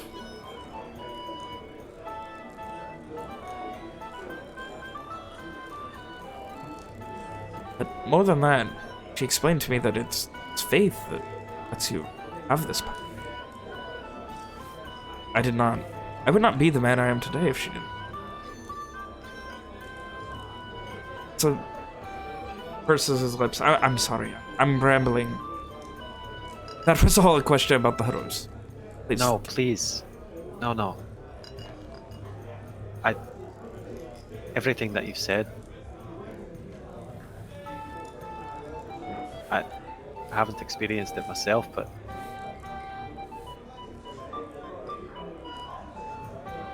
can you read this? And Owen, very carefully from like within his tunic or his jerkin, he will produce a battered, old, ruined-looking book.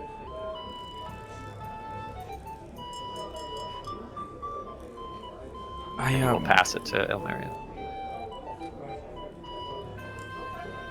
He begins looking at it. It was one of hers. I heard that many of them were destroyed. Her home was kind of destroyed, and he kind of looks to Walker and Co for clarification. It may be one of the things that was recovered.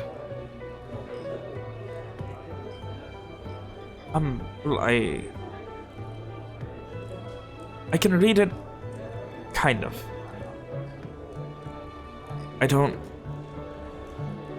never finished learning everything, but if you give me a day or two, I can repair this a bit more. Give it a bit of the arcane 1-2, if I can make it a bit more receptive to being read. There is a sudden light in Owen's eyes, and he says, "Can you teach me?"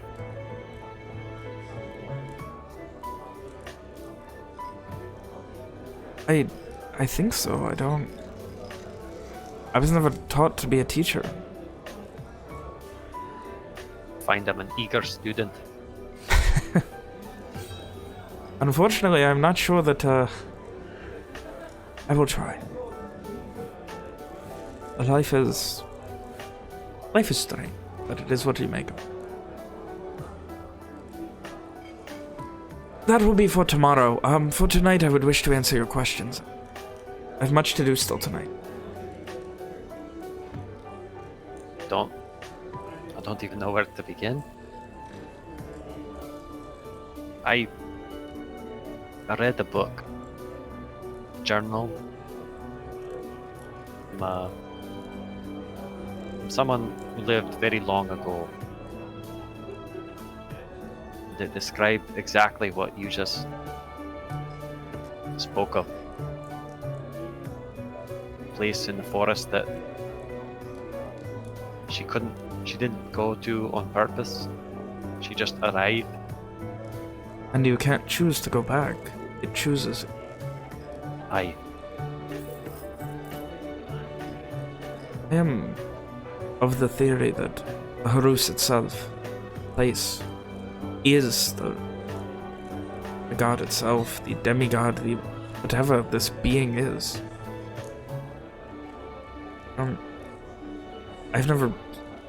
I could not, if you put a pad of paper down in front and I drew on it, I would not be able to draw you a picture of this being that you also apparently derive your power through faith. Only that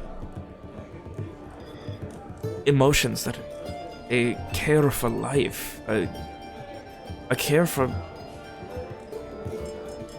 You're a man of many passions, I will assume?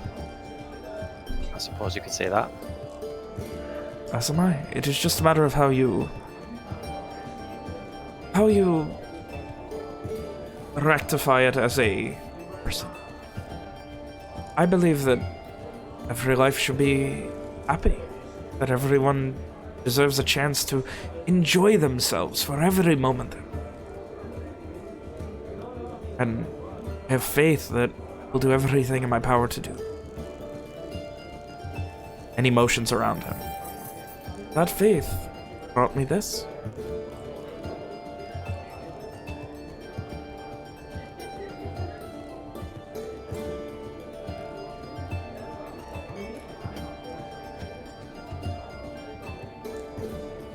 Your faith has brought you something too? I suppose it's brought me here. It's brought me... That is certainly something, Mr. O. It's brought me all of these people. Motions to his companions. Tell me. What are you looking for? What do I possess that you do not?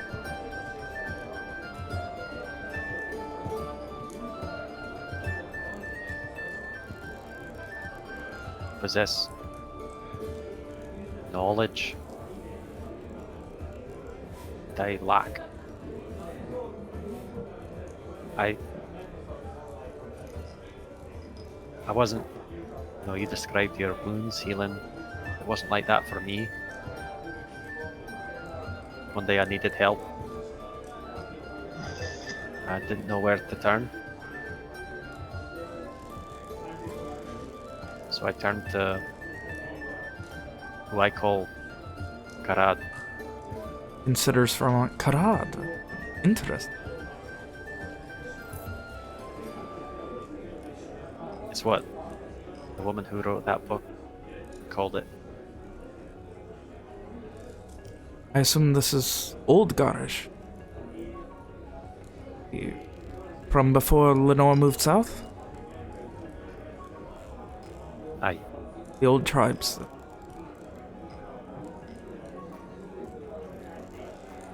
Shakes his head a bit. Oh, what a strange day. Walker looks somewhat uncomfortable during this conversation. He pauses for a moment and he just pays mind to make sure everyone's still, like, there with it, and he turns to Rom. Yes, you have questions as well, are you? And he motions towards Owen. Are you like him? A little? What does that mean? A little. I don't know if I would call it. In a way, it is faith, but it's not.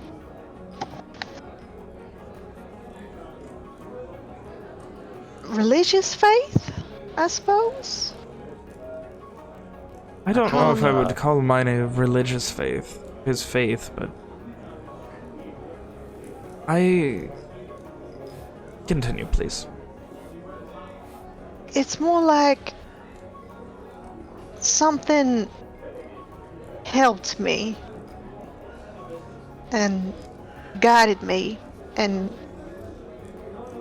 gave me magic that I didn't have before. Something. What does that mean? A green moonlight. And it should just, like, kind of describe, like, her first encounter, you know, when she was freaking overdosing and, you know, that thing. You see, his face doesn't go white or anything, but there is recognition as you describe this. Does wait a minute? Does Owen recognize any of this description? I mean, I'm sure she has related the story like, by now. Yeah. Oh, and you've heard the story, but, like, no, this is something that he definitely does recognize. And then she tells the story of dying as well. And what happened when she was dead? Coming back? He begins kind of, like, racking his brain a bit. Coming back. The woman, she warned me. The fractured heart that prays. Like, you can see he's getting stressed now. Like, he's not calm and collected. He almost slams his fist on the table for a second. Doesn't, almost does. Stands up, like, brushes his hair back again. Takes it out of the bun ponytail he had it in.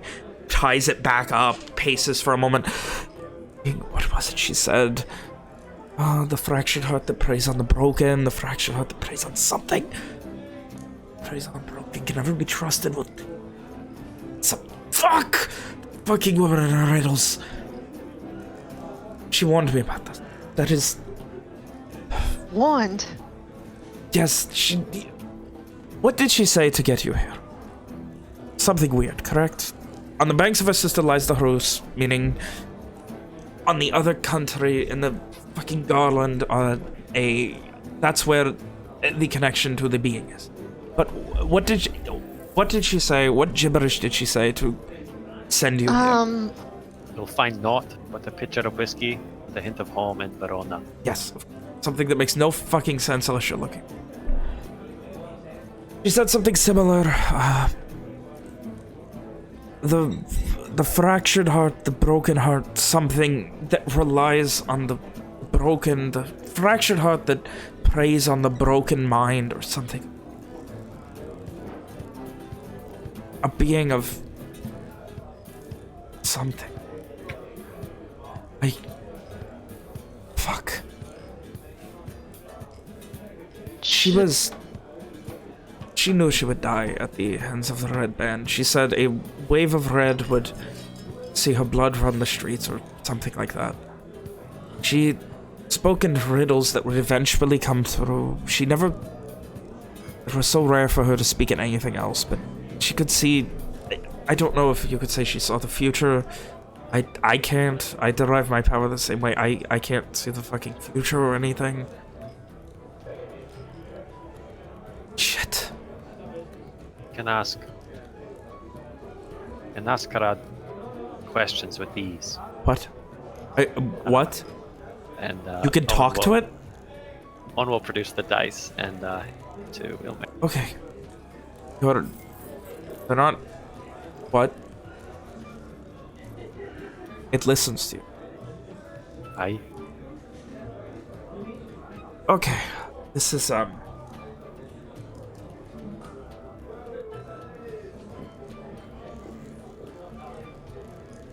This may be something for another time, another day. There is so much. There is so much needs to be discussed here. I still have a couple of books. Probably for good reason, probably for this. I saw things. She was... Fuck. Should I be... Mrs. Laram, you may be the one that she warned me about. Your thing, she said something else to me, something about... your demise will come in the form of love. I don't know what that means. I didn't know what that meant. I thought it meant I would die of, like, fucking herpes or something. Rom goes very pale. Don't know, but you're speaking about... There is... I'm sorry. Normally I'm much more calm and collected than this. Normally I'm much more myself.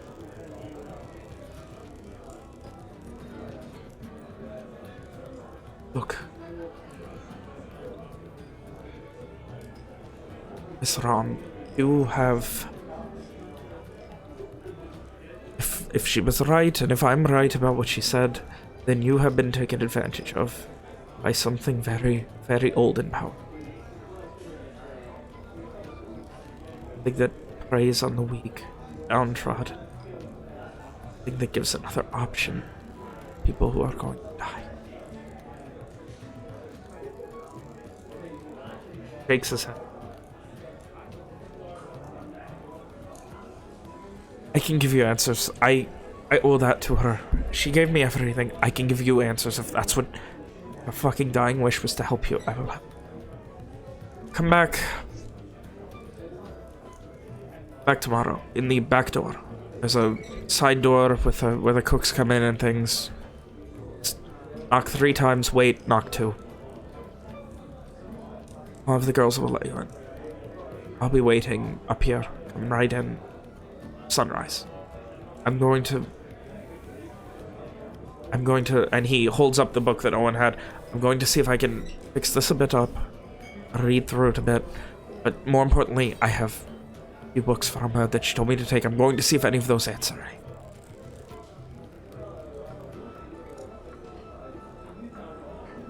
Are they read the same way? Probably. This probably answers them. So. Then my last question is, does this have a meaning? Owen will hold up his charm.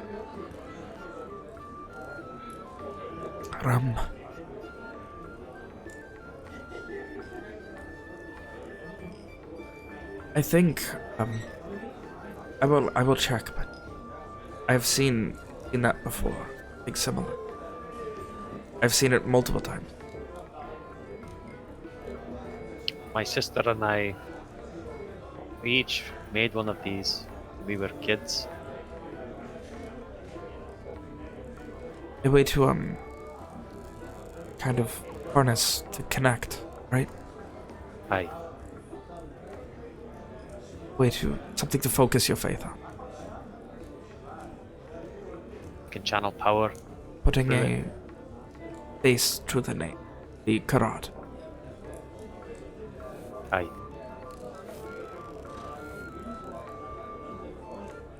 I never. That being that you call Karad, that I derive power from as well. It is not. I never saw it as saw it as emotion, as passion. And I was able to channel that passion itself. That's how. And he holds a hand open and you see flame of divine fury appear for just a second until he closes his hand again. How I was able to.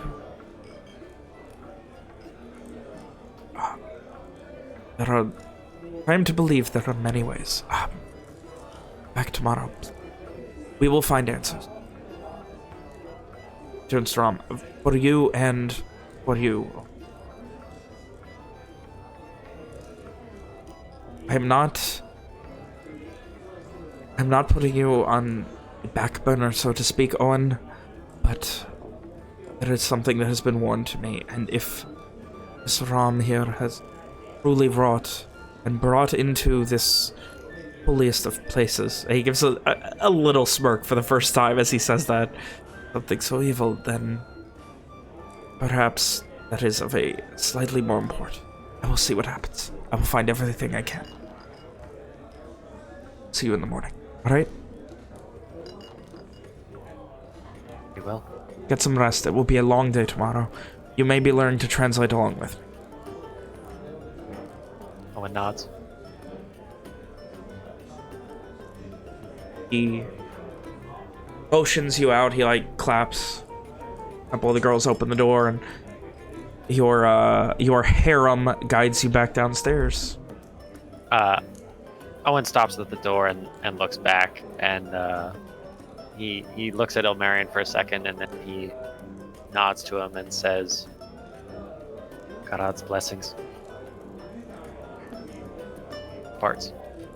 He nods, still looking a little stressed. Right. Rob just kind of numbly follows everyone else. Like, she's very pale. She's just not saying anything. Owen, like, on the walk back to I assume you guys aren't gonna be hanging around the Hinta home tonight. Yeah, we just kind of like fucking like silently begin walking home. I think this time Walker's at the back. He's also processing some things. On the walk back, Owen will kind of like he'll touch Rom's arm, and he'll try to like give her not so much like a reassuring smile, but like he is there for her. He is being present for her. Yeah. It can't be true. It can't be. Whether it's true or not, we're going to get through this together. You have my word on that. I wouldn't have been alive again in the first place to die again if it wasn't for it.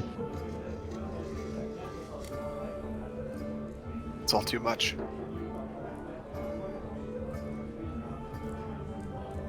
It's all too much.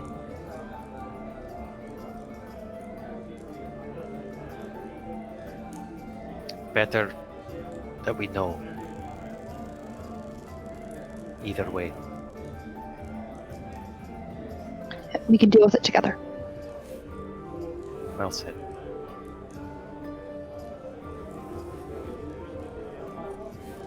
So, as you guys head home, dealing with these revelations and possible sources of information, a lot of things to divulge, unpack, and discuss. A day filled with wonder and who even knows what else. We will go ahead and end tonight's session.